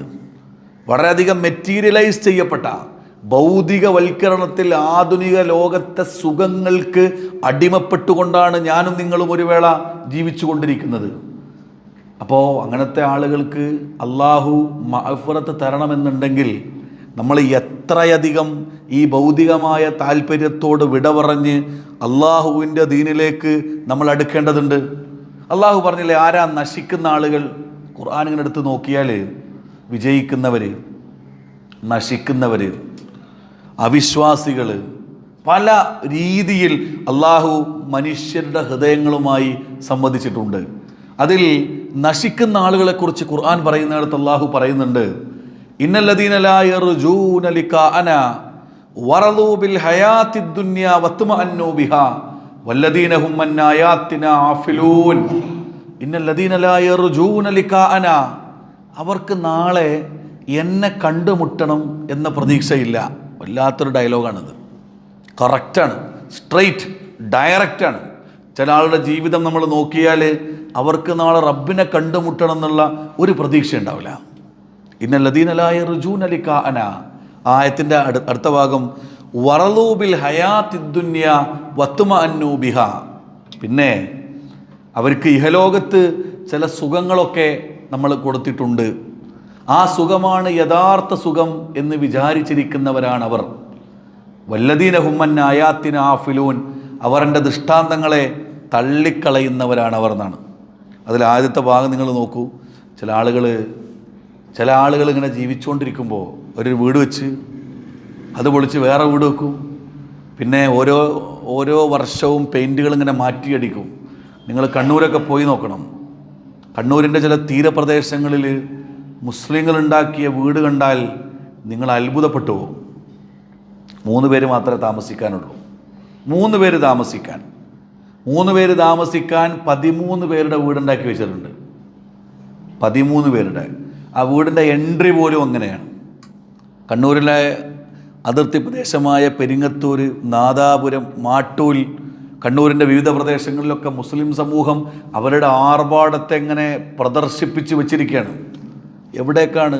ഇന്നല്ലദീന ലാ യർജൂന ലിഖാഅന, നാളെ എന്നെ കണ്ടുമുട്ടണം എന്ന പ്രതീക്ഷയില്ലാത്തവരാണ് അവർ. ഞാൻ ചില ഭാഗങ്ങൾ നിങ്ങളുമായി പങ്കുവെക്കാൻ ആഗ്രഹിക്കുകയാണ്. നമ്മൾ ആലോചിച്ച് നോക്കൂ, കഴിഞ്ഞ ഒരു 2 വർഷത്തിനിടക്ക് നമുക്ക് സന്തോഷം കിട്ടുന്ന പ്രവർത്തനം നമ്മുടെ നാട്ടിൽ എത്രയുണ്ടായത്? നമുക്ക് ഏറ്റവും കൂടുതൽ ആശ്വാസം കിട്ടുന്നത് നിപ്പ എന്ന് പറയുന്നൊരു വൈറസ് നമ്മുടെ നാട്ടിലുണ്ടായി. Nipah virus. ബേബി മെമ്മോറിയൽ ഹോസ്പിറ്റലിലെ ഡോക്ടർ പറഞ്ഞു, പേരാമ്പ്രയിലെ പന്തിരിക്കരയിൽ ഒരാൾ മരിക്കാനുണ്ടായ കാരണം നിപ്പയാണ് എന്നാണ്. നിപ്പ വന്നാൽ പിന്നെ സർവൈവൽ ചാൻസ് വളരെ കുറവാണ്. ഈ നിപ്പ വന്നു നമ്മുടെ നാട്ടിൽ. വന്നതിന് ശേഷം എന്താ സംഭവിച്ചത്? പേരാമ്പ്രയിലെ പന്തിരിക്കരയിലെ ഒരു വീടിൻ്റെ ചിത്രമുണ്ട്. ഒരു നീല ടാർപ്പായി അണിഞ്ഞ ഒരു വീട്. അതിന് തൊട്ടടുത്ത് മാങ്ങ ഇങ്ങനെ നിൽക്കുകയാണ്. ഒളോർ മാങ്ങ. ഇവിടെ അതുണ്ടോയെന്ന് എനിക്കറിയില്ല.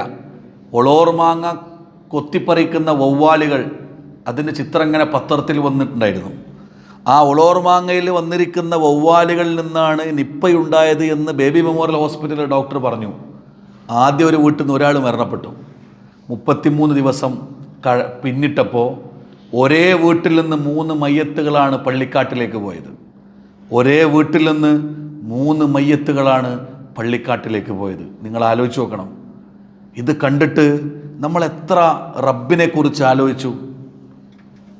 അതേ പേരാമ്പ്രയിലെ പന്തിരിക്കരയിലെ ആ മലയും താഴ്വാരവും കഴിഞ്ഞ് തൊട്ടപ്പുറത്ത് കട്ടിപ്പാറ, താമരശ്ശേരിയിൽ കട്ടിപ്പാറ എന്ന് പറയുന്ന സ്ഥലം, അവിടെ 23 വയസ്സായ ഒരു യുവാവിന് വീട്ടിലെ എല്ലാവരെയും നഷ്ടപ്പെട്ടു. എല്ലാവരും മണ്ണിനടിയിലായി. വീട് ഒലിച്ചു പോയതാണ്. മനോരമ പത്രത്തിൽ ഒരു ടീഷർട്ടും മുണ്ടും എടുത്തിട്ട് മതിൽ ചാരിയിട്ട് തൻ്റെ നഷ്ടപ്പെട്ടവരെ നോക്കി നിൽക്കുന്ന ഒരു യുവാവിൻ്റെ ചിത്രമുണ്ട്. ഞാനത് എത്രയോ സമയം നോക്കിയിട്ടുണ്ട്. ഞാൻ അങ്ങനെ ആലോചിച്ചിട്ടുണ്ട്. വീട്ടിൽ ഉപ്പയില്ല, ഉമ്മയില്ല, സഹോദരങ്ങളിൽ ആരുമില്ല. വീട്ടിലെ 13 പേരും മരണപ്പെട്ടു, ഒരാൾ മാത്രം ഒറ്റയ്ക്കായി. വയനാട്ടിലെ പുത്തുമല ദുരന്തം ഉണ്ടായി. മേപ്പാടിക്കടുത്ത് ഈ പ്രാവശ്യമുണ്ടായ ദുരന്തത്തിന് മുമ്പുണ്ടായ ദുരന്തം.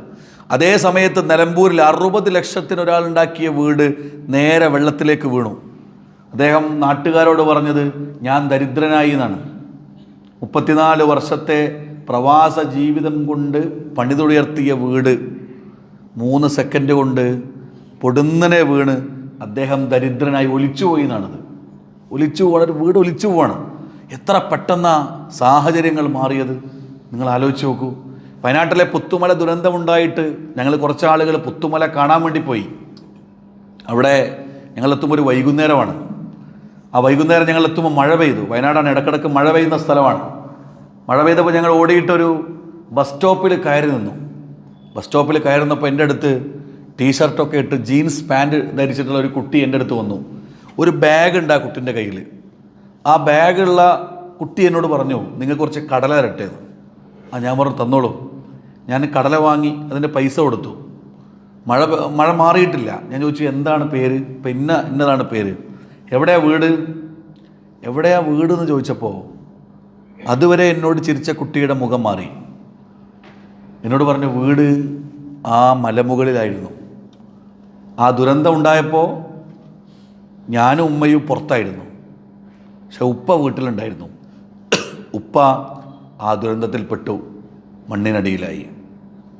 ഉപ്പ ആ ദുരന്തത്തിൽപ്പെട്ട് മണ്ണിനടിയിലായി. അപ്പോൾ ഞാൻ ചോദിച്ചു ഇപ്പം എവിടെ താമസിക്കുന്നത്? ഇപ്പം താമസിക്കുന്നത് 4.5 കിലോമീറ്റർ അപ്പുറത്താണ്.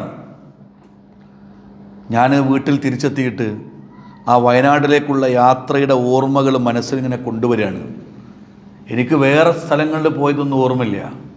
എനിക്ക് ഈ കുട്ടിയോട് സംസാരിച്ചത് മാത്രമാണ് എൻ്റെ മനസ്സിലിങ്ങനെ ഇടക്കിടക്ക് തികട്ടി വരുന്നത്.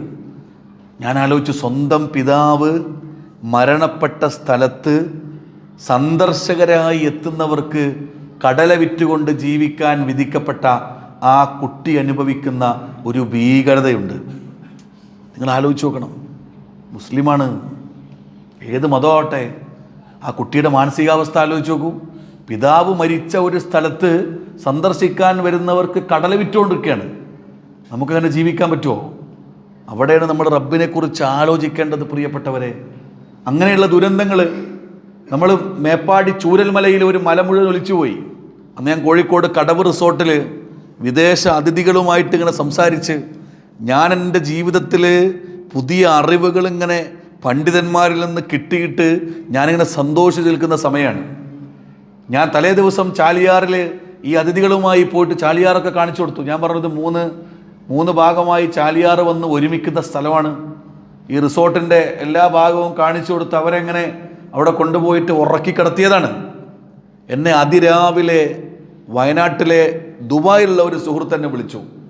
എന്നോട് വന്നിട്ട് പറഞ്ഞു, റിയാസ്ക എൻ്റെ 3 പേര് മരണപ്പെട്ടിട്ടുണ്ട്. ഞാൻ ചോദിച്ചു എന്താ പറ്റിയത്? അപ്പോൾ നിങ്ങൾ ദുരന്തമൊന്നും അറിഞ്ഞില്ല? ഞാൻ പറഞ്ഞു അറിഞ്ഞിട്ടില്ല. ഞാൻ പറഞ്ഞു രാത്രി ഉറങ്ങി ഇപ്പോൾ എഴുന്നേറ്റില്ലല്ലോ ഉള്ളൂ, എന്നാൽ വലിയ ദുരന്തം ഉണ്ടായിട്ടുണ്ട് എന്ന് പറഞ്ഞു. ഞാൻ വേഗം ആ വാർത്തകൾ നോക്കാൻ നിൽക്കുമ്പോൾ ചാലിയാറിൽ 1.5-2 അടി ആളുകൾക്ക് മുകളിൽ വെള്ളം കയറിയിട്ടുണ്ട്. ഇങ്ങനെ മരക്കഷ്ണങ്ങളൊക്കെ ഒഴുകി വരികയാണ്. തലേ ദിവസം കണ്ട ഒരു ചാലിയാറല്ല പിറ്റേ ദിവസം കാണുന്നത്. ഞാൻ ആ ചാലിയാറിൻ്റെ തീരത്ത് 9 വർഷം താമസിച്ച ആളാണ്. അങ്ങനെ കുത്തി ഒഴുകി വന്ന ഒരു ചാലിയാറിനെ പിന്നെ ഞാൻ കണ്ടിട്ടില്ല. പിന്നെയാണ് 100 കണക്കിന് ആളുകൾ മരണപ്പെട്ടു എന്നുള്ള വാർത്ത കേൾക്കുന്നത്. നിങ്ങൾ ആലോചിച്ച് നോക്കണം. വലിയ പ്രയാസങ്ങൾ അവിടെ. ആ മേപ്പാടി ചൂരൽമലയിൽ ഒലിച്ചുപോയ സ്ഥലത്ത് മയ്യത്ത് നമസ്കാരത്തിന് വേണ്ടി നേതൃത്വം കൊടുത്ത ആളുകൾ പറയാണ്, ഒരു കൈ കിട്ടും അത്രേ. ഒരു കൈ കിട്ടിക്കഴിഞ്ഞാൽ ഏതാണ്ട് ഇന്ന ആളുടേതാണെന്ന് ഒരു ചെറിയ ഉറപ്പുണ്ടെങ്കിൽ, മക്കൾ ജീവിച്ചിരിപ്പുണ്ടെങ്കിൽ അവരെ വിളിച്ചു വരുത്തിയിട്ട് ചോദിക്കോ അത്ര ഇത് നിൻ്റെ ഉപ്പാൻ്റെ കൈയാണോ അല്ല നിൻ്റെ ഉപ്പാൻ്റെ കാലാണോ എന്നുള്ളത്. എന്തു വല്ലാത്തൊരവസ്ഥയാണിത്. എന്നിട്ട് മയ്യത്ത് കുളിപ്പിക്കുന്നവർക്ക് പ്രയാസം, അവിടെ വന്നു നിൽക്കുന്നവർക്ക് പ്രയാസം. അവിടെ കാണാൻ വേണ്ടി പോയ ഒരുപാട് യൂട്യൂബ് ബ്ലോഗർമാരുണ്ടായിരുന്നു. ഒന്ന് ഷൂട്ട് ചെയ്യാൻ വേണ്ടി പോയതാണ്. അവരുടെ യൂട്യൂബിൽ അപ്ലോഡ് ചെയ്യാൻ വേണ്ടിയിട്ട് തീരുമാനിച്ചിട്ടുള്ള ചില വീഡിയോസിന് വേണ്ടി അവിടെ പോയതാണ്. പക്ഷെ അവർക്ക് അവിടെ എത്തിയിട്ട് പറയാൻ കിട്ടുന്നില്ല. ഏത് സാഹചര്യത്തിലും നാവ് കൊണ്ട് സംസാരിക്കാൻ കഴിയുന്നവരുടെ തൊണ്ടയിലെന്തോ കുരുക്ക് മുറുകപ്പെട്ടു. എന്താ കാരണം? തുടച്ചു നീക്കപ്പെട്ട ഒരു ഭൂമിയുടെ അവസ്ഥ കാണുമ്പോൾ, മറമാടി കിടക്കുന്ന മനുഷ്യരുടെ അവസാനത്തെ അവസ്ഥകൾ കാണുമ്പോൾ ആർക്കാണ് പ്രിയപ്പെട്ടവരെ സങ്കടം വരാത്തത്? നിങ്ങൾ ആലോചിച്ച് നോക്കണം. അപ്പോൾ ഇതാണ് ജീവിതം എന്ന് പറഞ്ഞാൽ. നമ്മൾ ആലോചിക്കേണ്ടത്, ചില ആളുകളൊക്കെ ഈ ലോകത്ത് ജീവിക്കുമ്പോൾ അവർ വിചാരിക്കുകയാണ് ഈ ലോകത്താണ് അവസാനം വരെ, ഈ ലോകം എന്ന് പറഞ്ഞാൽ അത്ര അടിച്ചു പൊളിക്കാനുള്ളൊരു ലോകമാണ്. പടച്ചോൻ പറഞ്ഞ ഇന്നല്ലദീന ലാ യർജൂന ലിഖാഅന വറളൂ ബിൽ ഹയാത്തിദ് ദുനിയ വത്മഅന്നു ബിഹാ വല്ലദീന ഹും അൻ ആയാത്തിനാ ആഫിലൂൻ. അവർക്ക് എന്നെ കണ്ടുമുട്ടണം എന്ന പ്രതീക്ഷയില്ല. പാകിസ്ഥാൻ്റെ മുൻ ഭരണാധികാരി 400 ഏക്കറിൽ വരുന്ന ഒരു തോട്ടത്തിൻ്റെ നടുവിലാണ് താമസിച്ചിരുന്നത്. 400 ഏക്കർ. നിങ്ങൾക്ക് ഓർത്തെടുക്കാൻ, ആലോചിക്കാൻ പറ്റുമെങ്കിൽ നിങ്ങൾ ആലോചിക്കുക. 400 ഏക്കർ വരുന്ന ഒരു തോട്ടത്തിൻ്റെ നടുവിൽ ജീവിച്ച ഭരണാധികാരിയാണ്. എന്താ സംഭവിച്ചത്? ഭരണകാലം കഴിഞ്ഞ് അട്ടിമറിയിലൂടെ അദ്ദേഹത്തിൻ്റെ ഭരണം കഴിഞ്ഞു. ഇത്രയേ ഉള്ളൂ. ലോസ് ഏഞ്ചൽസ് എന്ന് പറയുന്ന സ്ഥലം നമ്മളാരും മറന്നിട്ടുണ്ടാവില്ല. അമേരിക്ക എന്ന് പറയുന്ന സ്ഥലം സാധാരണ പറയാറുണ്ട്, വാഷിങ്ടണിൻ്റെ മുകളിലൂടെ ഒരു പറവ പറന്നുപോയാൽ അത് ഏത് സ്പീഷീസിൽ പെടുന്നതാണ് എന്ന് ഡിറ്റക്റ്റ് ചെയ്തുകൊണ്ട് അത് രേഖപ്പെടുത്താൻ കഴിയുന്ന ഏറ്റവും അധുനാതനമായ സംവിധാനമുള്ള ലോകത്തിൻ്റെ ഒരു നാട്. എന്നാൽ കോവിഡ് സമയത്ത് നമ്മൾ കണ്ടു, അമേരിക്കയിൽ നിന്ന് മെക്സിക്കോയിലേക്ക് പോകുന്ന റോഡ് മെക്സിക്കോ മുറിച്ചു മാറ്റിയിട്ട് അമേരിക്കക്കാരോട് പറഞ്ഞു ഇങ്ങോട്ട് വരേണ്ടതില്ല എന്ന്. ലോക പോലീസായ അമേരിക്ക ഒറ്റപ്പെടുന്ന കാഴ്ചകൾ നമ്മൾ കാണുകയാണ്. നിങ്ങൾ ആലോചിച്ച് നോക്കണം. ലോസ് ഏഞ്ചൽസിൽ 1.5-2 ആഴ്ചയോളം കാട്ടുതീ പടരാണ്. അതിൽ ലോകത്തെ അതിപ്രശസ്തരായ മനുഷ്യരുടെ വീടുകൾ പലതും അഗ്നിക്കിരയാക്കപ്പെട്ടു എന്ന് പറഞ്ഞാൽ കത്തി നശിക്കപ്പെട്ടു. അമേരിക്ക പല വിധത്തിലുള്ള മറച്ചുവെക്കലുകളും മരണപ്പെട്ടവരുടെ പേര് കൊടുക്കുന്നതിൽ അത് കുറച്ച് കാണിച്ചും അവർ ഈ ദുരന്തത്തെ വളരെയധികം പരിമിതപ്പെടുത്തിയപ്പോൾ സത്യമന്വേഷിക്കുന്ന ലോകമാധ്യമങ്ങൾ മുഴുവൻ പറഞ്ഞു ലോസ് ഏഞ്ചൽസിൽ വലിയ ദുരന്തമാണ് ഉണ്ടായതെന്ന്. ഒരു രാജ്യത്തിന് എന്ത് ചെയ്യാൻ സാധിക്കും? നിങ്ങൾ ആലോചിച്ച് നോക്കൂ. പടച്ചോൻ പറഞ്ഞില്ലേ, വമാ ഖലഖന സമാവാതി വൽ അർള വമാ ബൈനഹുമാ ലാഇബീൻ മാ ഖലഖനാഹുമാ ഇല്ലാ ബിൽ ഹഖ് വലാകിന്ന അക്സറഹും ലാ യഅലമൂൻ. ആകാശ ഭൂമി ലോകങ്ങളെ ഞാൻ സംവിധാനിച്ചത് വെറുതെയല്ല, അതിൻ്റെ പിന്നിൽ മഹനീയമായ ലക്ഷ്യമുണ്ട് എന്നാണ്. ഈ 2 എണ്ണത്തിൻ്റെ മുമ്പിൽ മനുഷ്യൻ എന്നും തോറ്റിട്ടേ ഉള്ളൂ. ഒന്ന് ആകാശമാണ്, മറ്റൊന്ന് ഭൂമിയാണ്. ഭൂമിയുടെ മുകളിൽ എത്ര വളർന്ന ഒരാൾക്കും അവസാനം ഒരു മരണമാണുള്ളത്. അവസാനം ഒരു മരണമാണ്. എത്ര ശക്തമായി ജീവിച്ച ഒരാൾക്കും അവസാനം ഒരു മരണമാണുള്ളത്. ലോകത്തെ അത്ഭുതപ്പെടുത്തിയ ശാസ്ത്രജ്ഞനാണ് സ്റ്റീഫൻ ഹോക്കിങ്സ്. സ്റ്റീഫൻ ഹോക്കിങ്സിൻ്റെ അദ്ദേഹത്തിന് വേണ്ടി മാത്രം നൽകപ്പെട്ട ഉപകരണം, 23 ഡോക്ടർമാർ. ആ ഉപകരണത്തിൽ സ്റ്റീഫൻ ഹോക്കിങ്സ് കൈ പതിപ്പിക്കുമ്പോൾ ലോകത്ത് പുതിയ ഒരു ആശയം ജനിക്കുന്നുവെന്നാണ്. 21-ാം നൂറ്റാണ്ടിൽ ശാസ്ത്രലോകത്തിന് പോലും വളരെ പെട്ടെന്ന് മനസ്സിലാക്കാൻ സാധിക്കാത്തൊരു പുസ്തകം, A brief history of time. A brief history of time എന്ന പുസ്തകം എഴുതിയ ലോകത്തെ അത്ഭുതപ്പെടുത്തിയ സ്റ്റീഫൻ ഹോക്കിങ്സിന് ലോകത്തെന്താ സംഭവിച്ചത്? നമ്മൾ ആലോചിച്ച് നോക്കുക.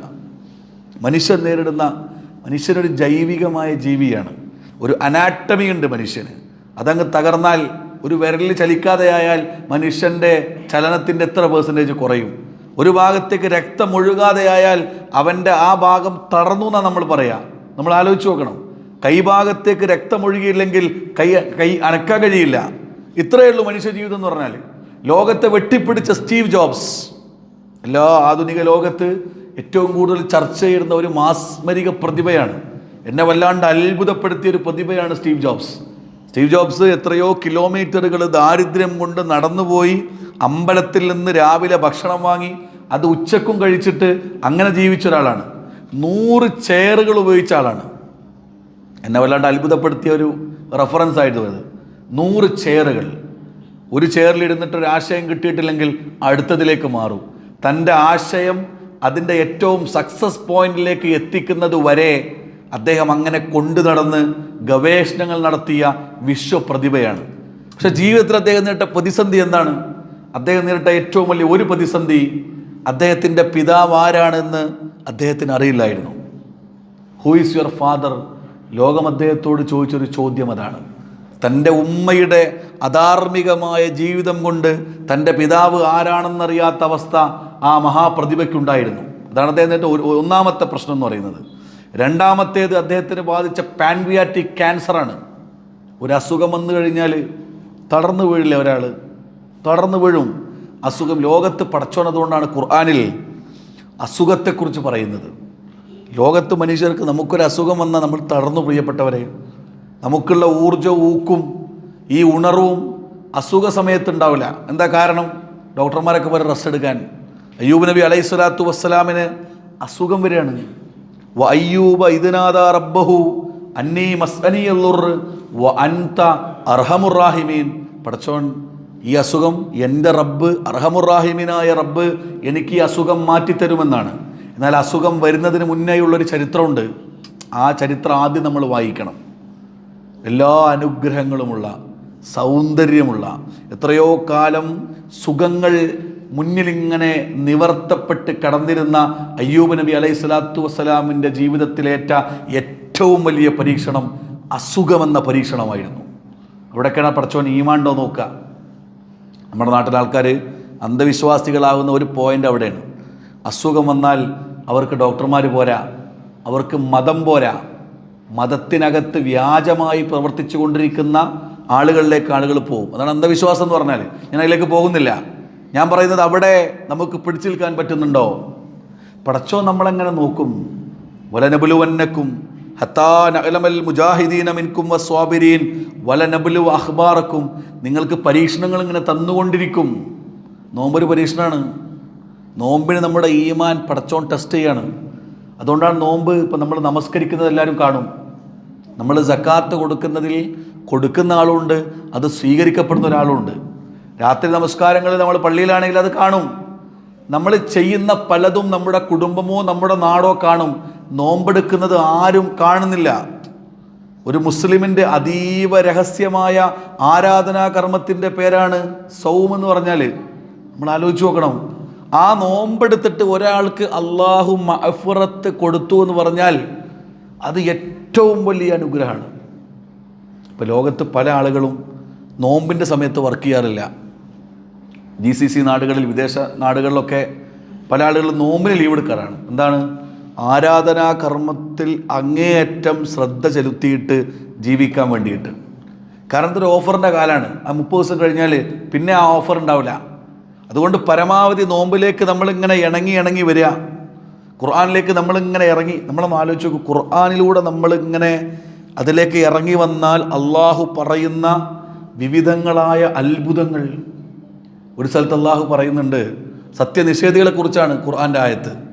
ഔക ളുലുമാത്തിൻ ഫീ ബഹരി ലുജീൻ യഅശാഉ മൗജുൻ. സത്യനിഷേധികളുടെ പ്രവർത്തനങ്ങൾ കടലിൻ്റെ അടിയിലെ ഇരുട്ടിനെ പോലെയാണ് എന്നാണ്. കടലിൻ്റെ അടിയിൽ ഇരുട്ടാണ് എന്ന് അള്ളാഹു പറയാണ്. എന്തിനെ കുറിച്ചാണ് പറയുന്നത്? സത്യനിഷേധികളുടെ പ്രവർത്തനങ്ങൾ കടലിൻ്റെ അടിയിലെ ഇരുട്ടിനെ പോലെയാണ് എന്നാണ്. ഇപ്പം കടലിൻ്റെ അടിയിൽ ഇരുട്ടാണ്, സ്വാഭാവികമാണ്.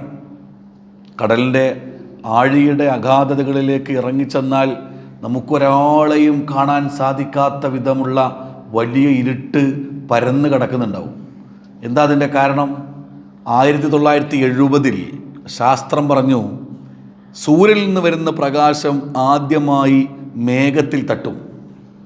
മേഘത്തിൽ തട്ടുന്ന പ്രകാശത്തിന് കാര്യമായ മാറ്റങ്ങളോ വ്യതിയാനങ്ങളോ സംഭവിക്കുന്നില്ല. അതിനുശേഷം താഴേക്ക് വരുന്ന പ്രകാശം നേരെ വന്ന് കടലിൻ്റെ മുകളിൽ തട്ടും. ആ കടലിൻ്റെ മുകളിൽ തട്ടുന്ന പ്രകാശം 7 നിറങ്ങൾ വിബ്ജിയോർ ആയി അത് രൂപാന്തരിക്കപ്പെടും.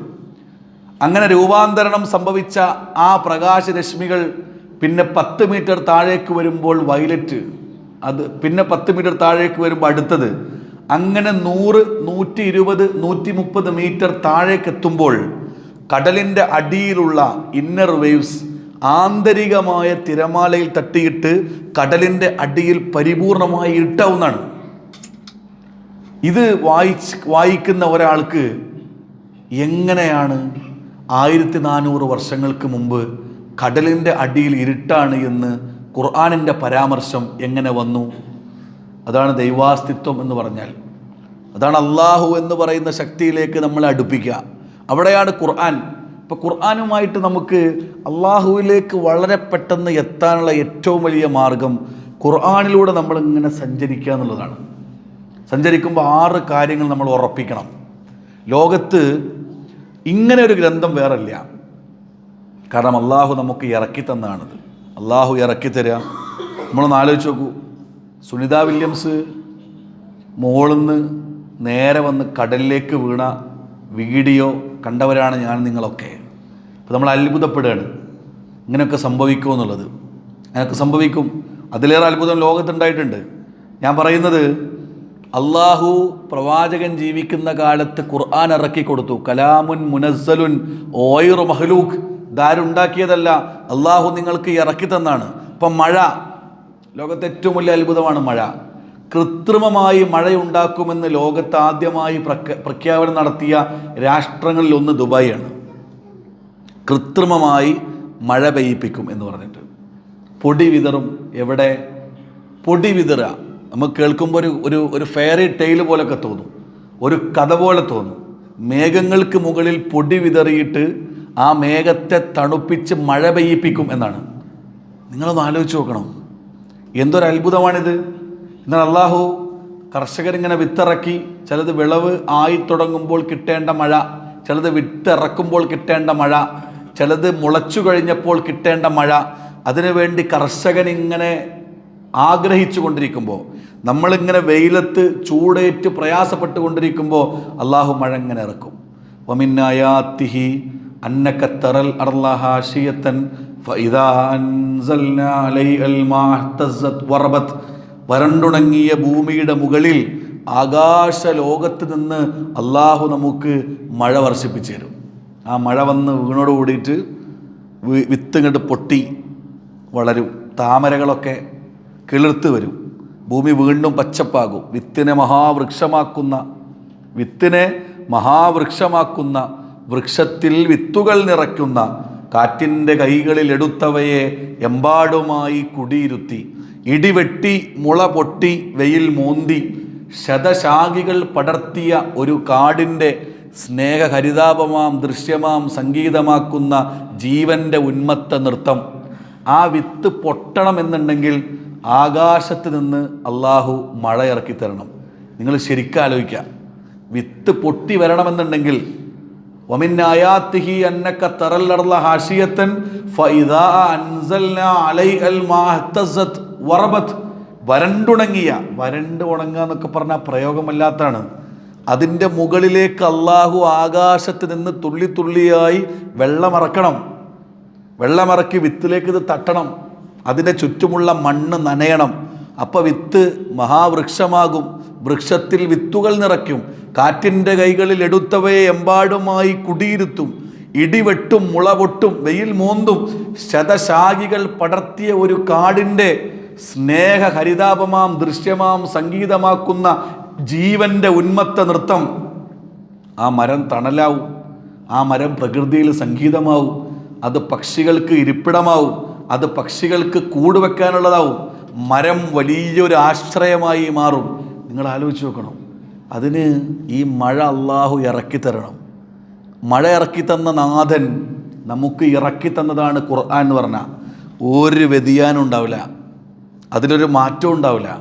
ആ ഖുർആനിലേക്ക് നമ്മൾ ഇറങ്ങിച്ചെന്നാലോ, ഇപ്പോൾ ഖുർആനിലേക്ക് നമുക്കിങ്ങനെ റയ്യാനിൻ്റെ കവാടത്തിലൂടെ സ്വർഗത്തിലേക്ക് എത്തണമല്ലോ. നമ്മളെ വിഷയം അതാണ്.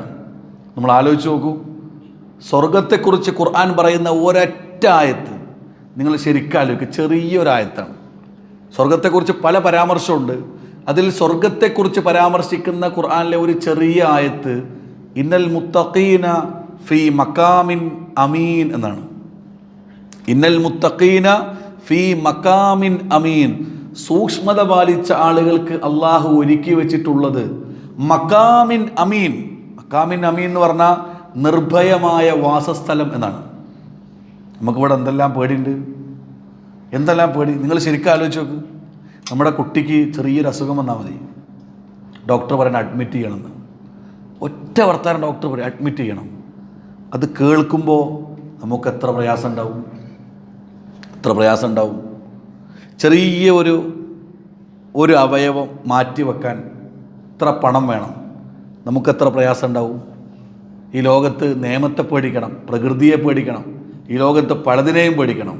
എന്നാൽ ഈ ലോകത്ത് റബ്ബിനെ പേടിച്ചുകൊണ്ട് ജീവിക്കുന്ന ഒരാൾക്ക് അള്ളാഹു ഒരുക്കി വെച്ച സ്ഥലത്തെക്കുറിച്ച് പറയുന്ന പരാമർശത്തിൽ ഇന്നൽ മുത്തഖീന ഫീ മഖാമിൻ അമീൻ, അവിടെ നിങ്ങൾ ആരെയും പേടിക്കണ്ട, നിർഭയമായ വാസസ്ഥലം. വല്ലാത്തൊരു പ്രയോഗമാണ് കേട്ടോ അത്, നിർഭയമായ വാസസ്ഥലം.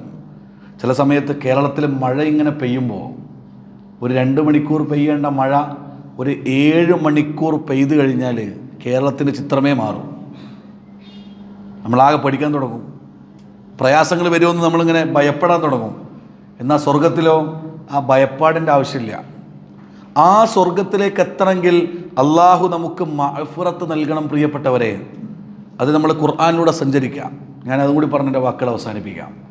6 കാര്യങ്ങൾ നമ്മൾ ഖുർആനുമായി ബന്ധപ്പെട്ട് ചെയ്യണം. 1, അൽ ഈമാനു ബിഹി, ഖുർആൻ നമ്മൾ വിശ്വസിക്കണം.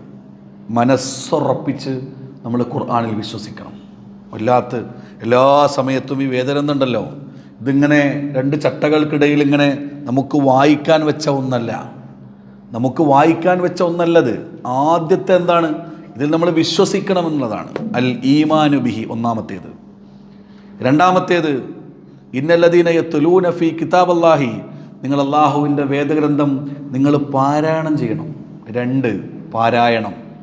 പാരായണം ഞാൻ പറഞ്ഞു, ഒരു ഭൗതികമായ ശല്യം ഉണ്ടാകാൻ പാടില്ല.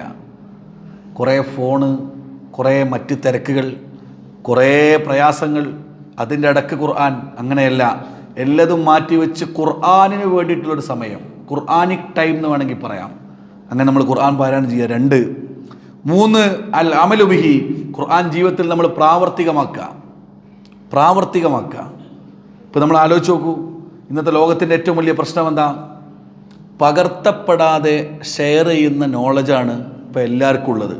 ഫോണിൽ അനവധി വാട്സപ്പ് ഗ്രൂപ്പുകൾ, നിരവധി ഖുർആനായത്തുകൾ, അനവധി ഹദീസുകൾ ഒക്കെ നമുക്ക് കിട്ടും. പക്ഷേ നമ്മളത് പകർത്തപ്പെടുന്നില്ല. നമ്മൾ പകർത്താതെ നമ്മൾ ബാക്കിയുള്ളവർക്ക് ഷെയർ ചെയ്തുകൊണ്ടിരിക്കും. ഒരു കാര്യമില്ല. ഒരറിവ് ഏറ്റവും വിജയപ്രദമാകുന്നത് അത് കിട്ടുമ്പോൾ നമ്മളത് പകർത്തപ്പെടുമ്പോഴാണ് പ്രിയപ്പെട്ടവരെ. ഖുർആൻ നമ്മൾ വിശ്വസിക്കുക, ഖുർആൻ നമ്മൾ പാരായണം ചെയ്യുക, ഖുർആൻ ജീവിതത്തിൽ നമ്മൾ പാലിക്കുക, പകർത്തുക. 4-മത്തേത് തഅല്ലമു വ തഅലീം, ഖുർആൻ പഠിക്കുക, പഠിപ്പിച്ചു കൊടുക്കുക. ഖുർആൻ പഠിക്കുക, അത് പഠിപ്പിച്ചു കൊടുക്കുക. ചില ആളുകൾ പറയും, ഈ ഖുർആൻ പഠിക്കുക പഠിപ്പിച്ചു കൊടുക്കുക എന്ന് പറഞ്ഞാൽ അതിനിപ്പോൾ നമുക്ക് കഴിയുമോ? കഴിയും. ഖുർആൻ്റെ ഒരായത്ത് നമ്മൾ പഠിച്ചാൽ നമ്മളത് ബാക്കിയുള്ളവർക്ക് എത്തിച്ചു കൊടുക്കുക. അതാണ് പഠിക്കുക പഠിപ്പിച്ചു കൊടുക്കുക എന്ന് പറഞ്ഞാൽ. ഇനി അടുത്തത് അൽ ഹിഫ്ളു ബിഹി, ഖുർആൻ നമ്മൾ മനഃപ്പാടമാക്കുക. ഖുർആൻ മനഃപ്പാടമാക്കുക. അപ്പോൾ ചില ആളുകൾ പറയും, എനിക്ക് എത്ര മെമ്മറൈസ് ചെയ്യാനുള്ള കപ്പാസിറ്റി ഇല്ലല്ലോ.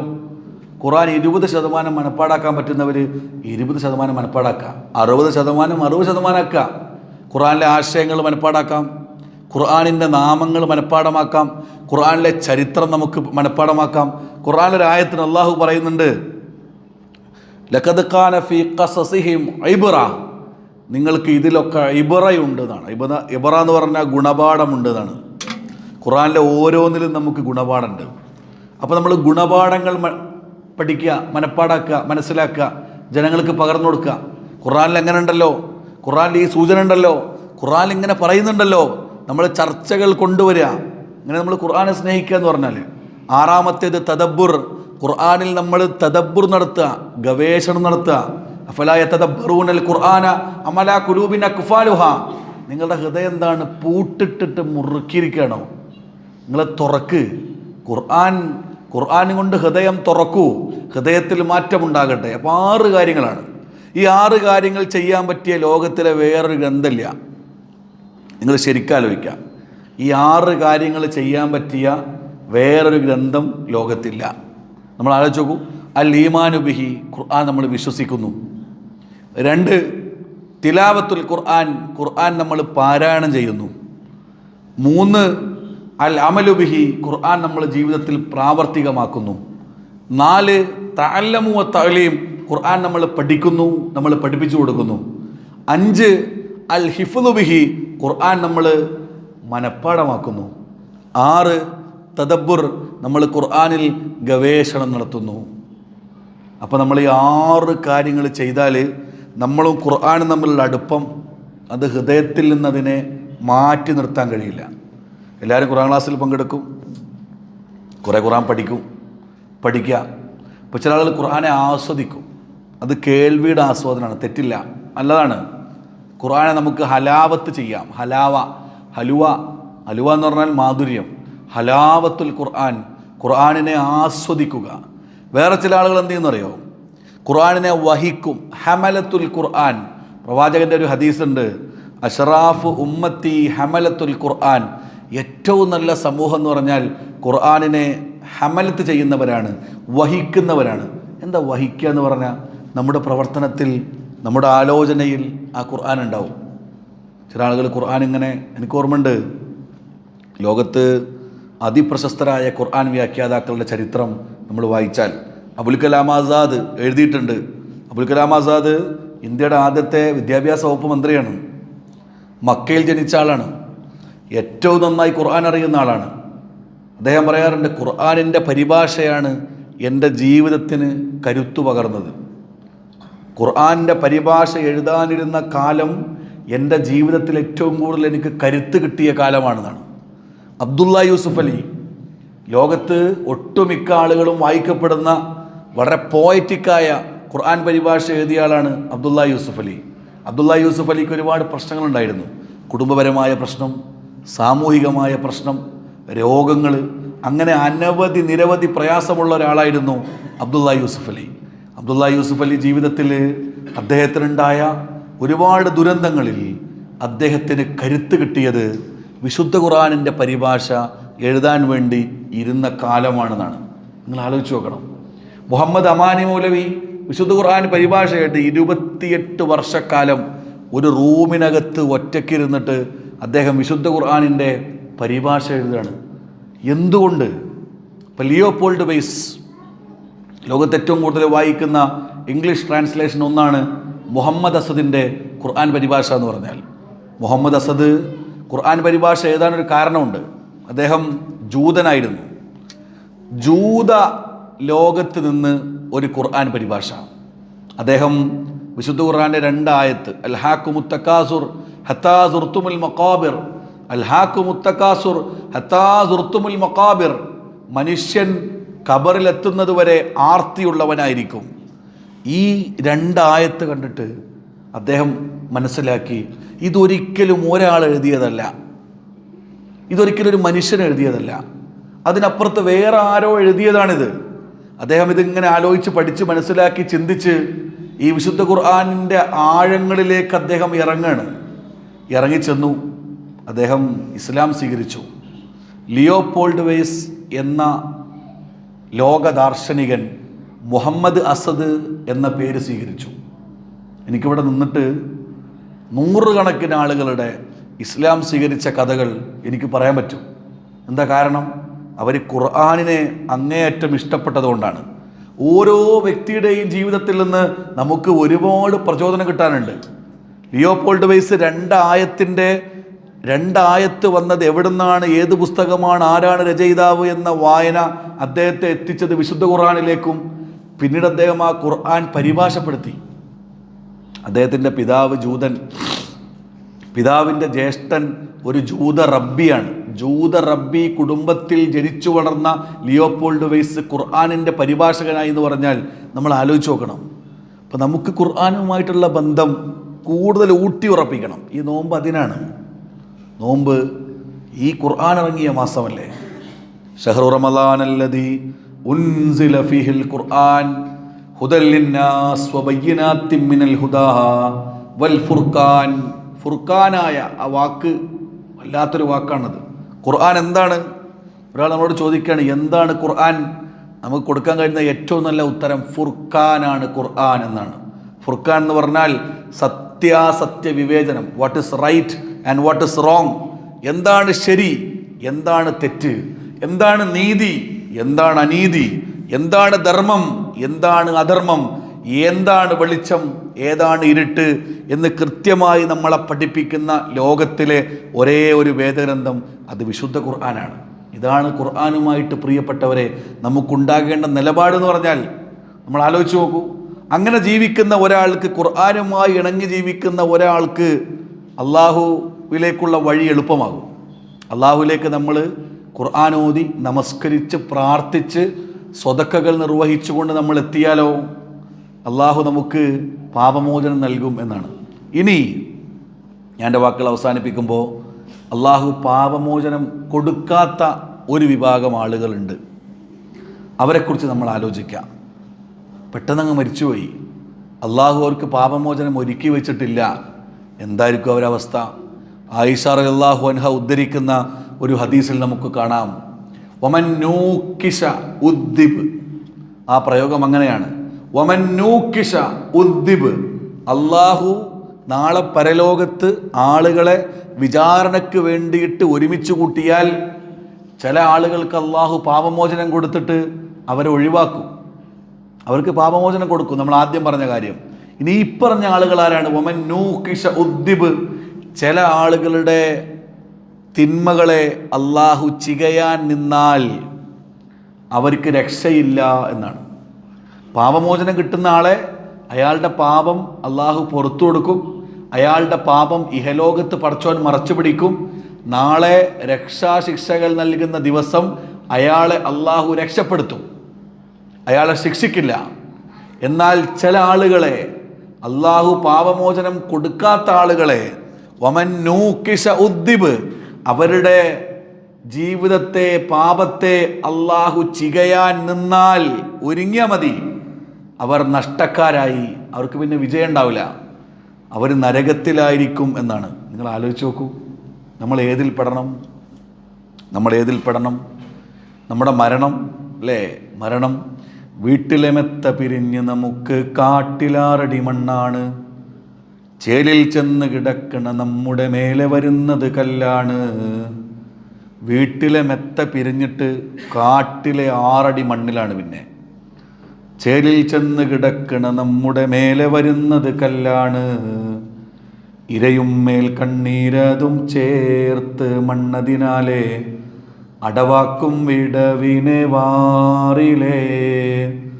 ഹതമേതും ഹിതം കണ്ട് കണ്ട് അതിന്മീതേ മറമാടും കബർ ബഹുജോറിലേ. എല്ലാവരും വന്നിട്ട് മറമാടലൊക്കെ ഭയങ്കര ജോറിലേക്കാരം. നമ്മൾ മരിച്ചാൽ എല്ലാവരും വരും. മറമാടലൊക്കെ വല്ലാത്ത ജോറിലാണ് നടക്കുക. എല്ലാവരും ഒരുമിച്ച് കൂടിയിട്ട് സങ്കടപ്പാട്, പ്രയാസങ്ങളൊക്കെ ഉണ്ടാവും. പക്ഷേ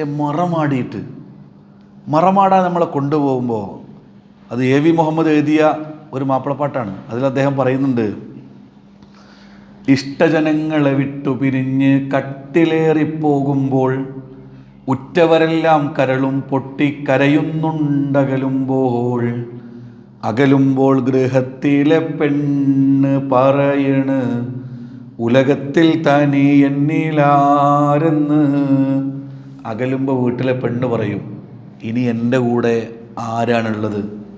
നമ്മുടെ ഭാര്യ, നമ്മുടെ പ്രിയപ്പെട്ടവൾ അവസാനം ചോദിക്കുന്ന ചോദ്യം അതാണ്, നീ എൻ്റെ കൂടെ ആരാളുള്ളതെന്ന്. നമ്മുടെ ഏറ്റവും പ്രിയപ്പെട്ടവർ നമ്മളെ ഖബറടക്കി മണ്ണിട്ട് അവർ പ്രാർത്ഥിച്ച് കുറച്ച് സമയം നിൽക്കും. അടുപ്പമുള്ളവരും അടുപ്പമില്ലാത്തവരും തമ്മിൽ പെട്ടെന്ന് മനസ്സിലാവും. ചില ആൾക്കാർ പ്രാർത്ഥന കഴിഞ്ഞാൽ വേഗം പോവും. വളരെ അടുപ്പമുള്ളവർ കുറച്ച് സമയം നിൽക്കും, അതിലേറെ അടുപ്പമുള്ളവർ കുറച്ചും കൂടി സമയം നിൽക്കും. അവർ പിന്നെ പോവാണ്. പിന്നെ നമ്മൾ ഒറ്റക്കാണ്. 6000 സ്ക്വയർ ഫീറ്റിൻ്റെ വീട്ടിൽ നിന്ന് 6 അടി മണ്ണിലേക്ക് ഒറ്റപ്പെടുന്ന മനുഷ്യൻ്റെ അവസാനത്തെ അവസ്ഥ. നമ്മുടെ ഫൈനൽ റിസോർട്ട് എന്ന് പറഞ്ഞാൽ നമ്മുടെ കബറിടമാണ്. നമ്മുടെ അവസാനത്തെ അഭയകേന്ദ്രം അവിടെയാണ് പ്രിയപ്പെട്ടവരെ. നിങ്ങൾ ആലോചിച്ച് നോക്കണം ആ ജീവിതം. ഈ പാട്ട് എഴുതിയ ആൾ തന്നെ പറയുന്നുണ്ട്, മനുഷ്യ നീ മറന്നിടുന്നോ, മസ്താടി നടന്നിരുന്നോ എന്നാണ്. മനുഷ്യ നീ മറന്നിടുന്നോ, മസ്താടി നടന്നിടുന്നോ, ധനമോഹം വളർന്നിടുന്നോ, ദുനിയാവ് വിടൂലെന്നോ. ധനമോഹം വളർന്നു, ദുനിയാവ് വിടൂലെന്ന് തീരുമാനിച്ചു. ചില ആൾക്കാർ അങ്ങനെയാണ്. പൈസ വന്നാൽ, സമ്പത്തുണ്ടായാൽ, കുറച്ച് സൗകര്യം ഉണ്ടായാൽ അവർ ഈ സ്ഥലം വിട്ടു പോവില്ല എന്ന് തീരുമാനിച്ച് അങ്ങനെ ജീവിക്കുന്ന ആൾക്കാരായിരിക്കും എന്നാണ്. അങ്ങനെ ജീവിക്കുന്ന ആളുകളെ അള്ളാഹു ഒരു രോഗം കൊടുത്താണ്ടല്ലോ, അള്ളാഹു ഒന്ന് പരീക്ഷിച്ചാൽ അവർക്ക് പിടിച്ചെടുക്കാൻ കഴിയില്ല. കാരണം 19 ജ്വല്ലറി ഉണ്ടാക്കിയ മുതലാളി 20ാമത്തെ ജ്വല്ലറിയെക്കുറിച്ച് ആലോചിച്ചുകൊണ്ടിരിക്കുമ്പോഴായിരിക്കും അള്ളാഹിൻ്റെ തീരുമാനം മാറുക. അലക്സാണ്ടർ ചക്രവർത്തി അദ്ദേഹത്തെ അവസാനെത്തി, മരിക്കാൻ്റെ അവസാനത്തെ ഘട്ടമാണ്. മരിക്കുന്ന അവസാന ഘട്ടത്തിൽ അദ്ദേഹം എല്ലാവരെയും വിളിച്ചു, തൻ്റെ പ്രിയപ്പെട്ടവരെയൊക്കെ വിളിച്ചിട്ട് പറഞ്ഞു, എൻ്റെ ശവപ്പെട്ടി, എൻ്റെ കഫിൻ കൊണ്ടുപോകുമ്പോൾ അത് നിങ്ങൾ അതിൽ നിന്ന് 2 കൈയും പുറത്തേക്ക് ഇടണം. അപ്പോൾ ആൾക്കാർ ചോദിച്ചു, എന്തിനാണത്? എനിക്ക് അലക്സാണ്ടർ ചക്രവർത്തിയെ പറഞ്ഞ മറുപടി എന്താണെന്നറിയോ? എനിക്ക് ഏറ്റവും വലിയ കുതിര സൈന്യമുണ്ട്, പണമുണ്ട്, പടയാളികളുണ്ട്, പക്ഷേ മരണപ്പെട്ടു പോകുമ്പോൾ എൻ്റെ കയ്യിൽ ഒന്നുമില്ല എന്ന് ലോകം തിരിച്ചറിയണമെന്നാണ്. എന്നാൽ ഒരു മുസ്ലിം അങ്ങനെയാണോ പോവുക? അല്ല. 1 രൂപ നമ്മൾ സംഭാവന കൊടുത്താൽ, നമ്മൾ ആളുകളെ സഹായിച്ചാൽ അള്ളാഹു അത് കൃത്യമായി രേഖപ്പെടുത്തുന്നുണ്ട് എന്നാണ്. അള്ളാഹു രേഖപ്പെടുത്തും. നമുക്കാരാ അന്നം നൽകുന്നത്? അള്ളാഹുവിനെ ആലോചിക്കണമെങ്കിൽ അന്നം ആലോചിച്ചാൽ മതി. നമുക്കാരാ അന്നം നൽകുന്നത്? ചില ആൾക്കാർ പറയും, എൻ്റെ കഴിവുകൊണ്ട് ഞാൻ ഉണ്ടാക്കിയതാണ്, എൻ്റെ കഴിവുകൊണ്ട് ഞാൻ ഉണ്ടാക്കിയ വീടാണ്, എൻ്റെ കഴിവുകൊണ്ട് ഞാൻ ഉയർത്തിയ എൻ്റെ ബിസിനസ് സംരംഭങ്ങൾ എൻ്റെ കഴിവുകൊണ്ടും എൻ്റെ പ്രതാപം കൊണ്ടും ഉണ്ടാക്കിയതാണെന്ന് പറയും. എന്നാൽ ഖുർആനിലൊരു ആയത്തുണ്ട്, വമാമിൻ ദാബത്തിൻ ഫിൽ അർളി ഇല്ലാ അലല്ലാഹി റിസ്ഖുഹാ വയഅലമു മുസ്തഖറഹാ വമുസ്തൗദാഹാ കുല്ലും ഫീ കിതാബിൻ മുബീൻ. വമാമിൻ ദാബത്തിൻ ഫിൽ അർളി ഇല്ലാ അലല്ലാഹി റിസ്ഖുഹാ. ലോകത്ത് ഒരു ജീവിയുമില്ല അള്ളാഹു റിസ്ക് കൊടുക്കാത്ത. ഈ പള്ളിക്കകത്ത് നമ്മൾ ഇരിക്കുമ്പോൾ നമ്മൾ കാണുന്ന മനുഷ്യരുണ്ട്, കാണാത്ത ബാക്ടീരിയകളുണ്ട്. അവർക്ക് അന്നം കൊടുക്കുന്നത് റബ്ബാണ്. ഒരു 1/4 കിലോമീറ്റർ അപ്പുറത്തുള്ള കടലിൽ ലക്ഷോപലക്ഷം കോടിക്കണക്കിന് ജീവികളുണ്ട്. അവർക്കാരാ അന്നം കൊടുക്കുന്നത്? അള്ളാഹുവാണ്. വാനത്തുകൂടെ പറക്കുന്ന പറവകൾക്ക് ആരാ അന്നം കൊടുക്കുക? കടലുണ്ടിയിലും ആലപ്പുഴയിലൊക്കെ വന്നിരിക്കുന്ന ദേശാടന പക്ഷികൾ എവിടുന്ന് വരുന്നവരാണ്? ഈ അടുത്ത് ഞാൻ റിസർച്ച് പേപ്പർ വായിച്ചപ്പോൾ കടലുണ്ടിയിലൊക്കെ വന്നിരിക്കുന്ന നമ്മുടെ നാടിൻ്റെ തീരപ്രദേശങ്ങളിൽ വന്നു പോകുന്ന കിളികൾ, പക്ഷികൾ, ദേശാടന പക്ഷികൾ വരുന്നത് സൈബീരിയയിൽ നിന്നാണ്. ഗൂഗിൾ എടുത്തിട്ട് സൈബീരിയ ടു കേരള എന്ന് നമ്മൾ ടൈപ്പ് ചെയ്ത് നോക്കിയാൽ മനസ്സിലാവും. ഇത്ര കിലോമീറ്ററുകൾ രാജ്യങ്ങൾ താണ്ടിയിട്ട് അവർക്ക് വാസയോഗ്യമായ സ്ഥലത്ത് ചിറകണഞ്ഞ് അവർ അണയുന്നു, അവർ ഭക്ഷിക്കുന്നു, റെസ്റ്റ് എടുക്കുന്നു, അടുത്ത യാത്ര തുടങ്ങുന്നു. എന്നിട്ട് ഖുർആനിൽ അല്ലാഹു പറയാണ്, ഭൂമിയിലൂടെ നടക്കുന്ന മനുഷ്യനും വാനത്തുകൂടെ പറക്കുന്ന പറവകളും നിങ്ങളെപ്പോലെയുള്ള സമുദായമാണ്, ഉമമുൻ, നിങ്ങളെപ്പോലെയുള്ള സമുദായമാണ് എന്ന് അള്ളാഹു ഉണർത്തി. എന്താ അതിൻ്റെ കാരണം? ഇതിനൊക്കെ റിസ്ക് നൽകുന്നത് പടച്ചോനാണ്. ആ പടച്ചോൻ റിസ്ക് നമ്മളിൽ നിന്ന് തടഞ്ഞു വെക്കാൻ തീരുമാനിച്ചാൽ പിന്നെ ആരും നമ്മളെ സഹായിക്കാനുണ്ടാവില്ല, ആരുണ്ടാവില്ല. അതുകൊണ്ട് പടച്ചവനിലേക്ക് പ്രിയപ്പെട്ടവരെ നമ്മൾ അടുക്കുക. മരണത്തെ നമ്മളെപ്പോഴും ഓർക്കുക. തെറ്റുകൾ പെരുകുന്നുണ്ടോ?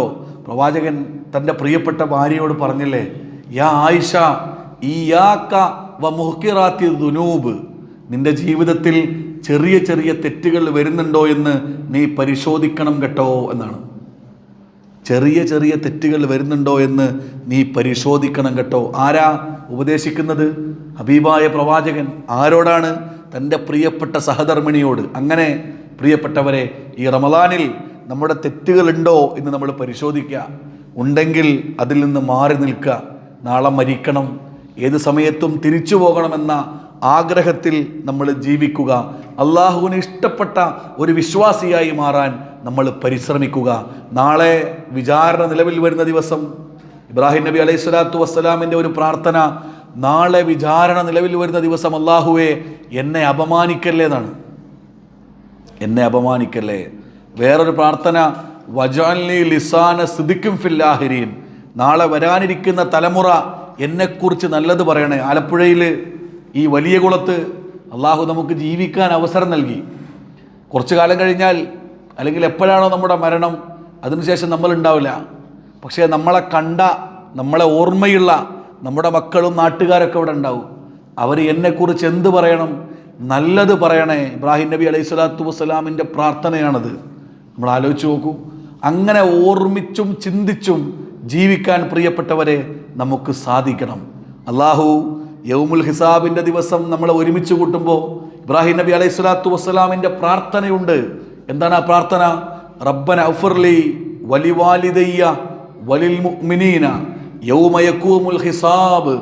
വിചാരണ നിലവിൽ വരുന്ന ദിവസം അല്ലാഹുവേ എനിക്കും എൻ്റെ മാതാപിതാക്കൾക്കും മുഅ്മിനുകൾക്കും സത്യവിശ്വാസികൾക്കും ലാ ഇലാഹ ഇല്ലല്ലാഹ് ഉൾക്കൊണ്ടുകൊണ്ട് എൻ്റെ കൂടെ നിന്നവർക്കും അല്ലാഹുവേ നീ പുറത്തു തരണമേ എന്നാണ്. അങ്ങനെ നമ്മൾ പ്രാർത്ഥിക്കുക. നമ്മുടെ പ്രിയപ്പെട്ടവർക്ക് വേണ്ടി നമ്മൾ പ്രാർത്ഥിക്കുക. ഈ ലോകം നശ്വരമാണ്, പെട്ടെന്ന് തീരുന്നതാണ്, നമുക്ക് തിരിച്ചു പോകാനുള്ളതാണ്, ഖബറിലേക്ക് എത്തപ്പെടാനുള്ളതാണ്. അതിനുശേഷമുള്ള വിചാരണയിൽ നിനക്ക് ഞാൻ പുറത്തു തന്നിരിക്കുന്നു എന്നാണ്. ആ പുറത്തു വരുമ്പോൾ നമ്മളോട് അള്ളാഹു ചോദിക്കും, നീ നിൻ്റെ അടുത്ത് നമ്മുടെ അടുത്ത് ഒരു കിതാബ് കൊടുന്നു തരും. എന്നിട്ട് അള്ളാഹു ചോദിക്കും, അല്ലലമക്ക കത്തബത്തി, അല്ലലമക്ക കത്തബത്തി, എൻ്റെ മലക്ക് നിന്നെക്കുറിച്ച് രേഖപ്പെടുത്തിയതൊക്കെ ശരിയെന്നല്ലേ? നിന്നോട് അനീതി ചെയ്തിട്ടുണ്ടോ? നീ ചെയ്യാത്ത എന്തെങ്കിലും ഈ പുസ്തകത്തിലുണ്ടോ എന്ന് നമ്മളൊന്ന് ആലോചിച്ച് നോക്ക്. നമ്മൾ ചെയ്തതൊക്കെ ആ പുസ്തകത്തിൽ ഉണ്ടാവുന്നതാണ്.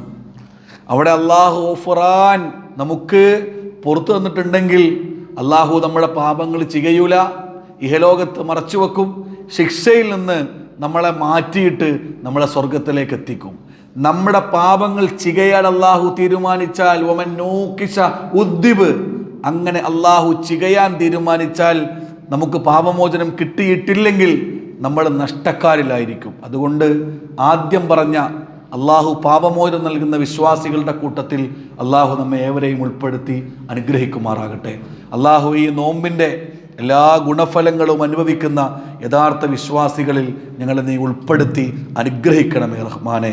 അള്ളാഹുവേ, നിൻ്റെ റഹ്മത്തും നിൻ്റെ ബർക്കത്തും നിൻ്റെ തൗഫീക്കും നിൻ്റെ ശിഫയും ഞങ്ങൾക്കും ഞങ്ങളുടെ കുടുംബത്തിനും ഞങ്ങളുടെ നാടിന് മുകളിലും നീ വർഷിപ്പിക്കണമേ റഹ്മാനെ.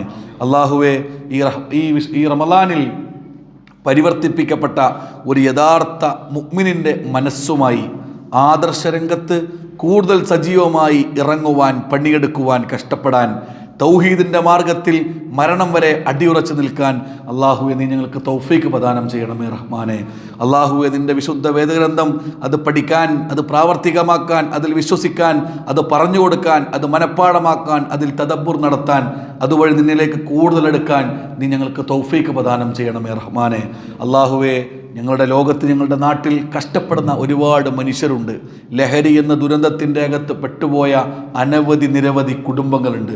അള്ളാഹുവെ, ഈ ലഹരിയുടെ പ്രയാസങ്ങളിൽ നിന്ന്, അത്തരം ദുരന്തങ്ങളിൽ നിന്ന് ഞങ്ങളുടെ നാടിനെ നീ മോചിപ്പിക്കുകയും എല്ലാ അർത്ഥത്തിലുമുള്ള ശിഫ ഞങ്ങളുടെ മുകളിൽ നീ പ്രദാനം ചെയ്യണമേ റഹ്മാനെ. അള്ളാഹുവെ, ഈ പള്ളിയോട് സഹകരിക്കുന്ന ഈ യൂണിറ്റിലെ ഒരു പ്രവർത്തകൻ വളരെ വലിയ പ്രയാസത്തിൽ, വെന്റിലേറ്ററിലും മറ്റു പ്രയാസങ്ങളിലുമൊക്കെയാണ്. അള്ളാഹുവെ, അദ്ദേഹത്തിൻ്റെ ആരോഗ്യം പരിപൂർണമായ അവസ്ഥയിൽ, അദ്ദേഹത്തിന് ഏറ്റവും ഗുണപ്രദമായ അവസ്ഥയിലേക്ക് പരിവർത്തിപ്പിച്ച് അദ്ദേഹത്തിന് ഏറ്റവും നല്ല ആരോഗ്യവും ജീവിതവും നീ പ്രദാനം ചെയ്യണമേ റഹ്മാനെ. രോഗങ്ങൾ കൊണ്ട് കഷ്ടപ്പെടുന്ന എല്ലാ രോഗികളുടെയും രോഗങ്ങൾ നീ ശിഫയാക്കി കൊടുക്കണമേ റഹ്മാനെ. അല്ലാഹുമ്മ ഗഫിറിൽ മുഅ്മിനീന വൽ മുഅ്മിനാത്ത് വൽ മുസ്ലിമീന വൽ മുസ്ലിമാത്ത് അൽഹയാഹി മിൻഹും വൽ അംവാത്ത് ഇന്നക മുജീബു ദഅവാതി യാ ഖാദിയൽ ഹാജാത്ത്. اللهم أجرنا من النار، اللهم أجرنا من النار، اللهم أجرنا من النار. ربنا آتنا في الدنيا حسنة وفي الآخرة حسنة وقنا عذاب النار والحمد لله رب العالمين. السلام عليكم.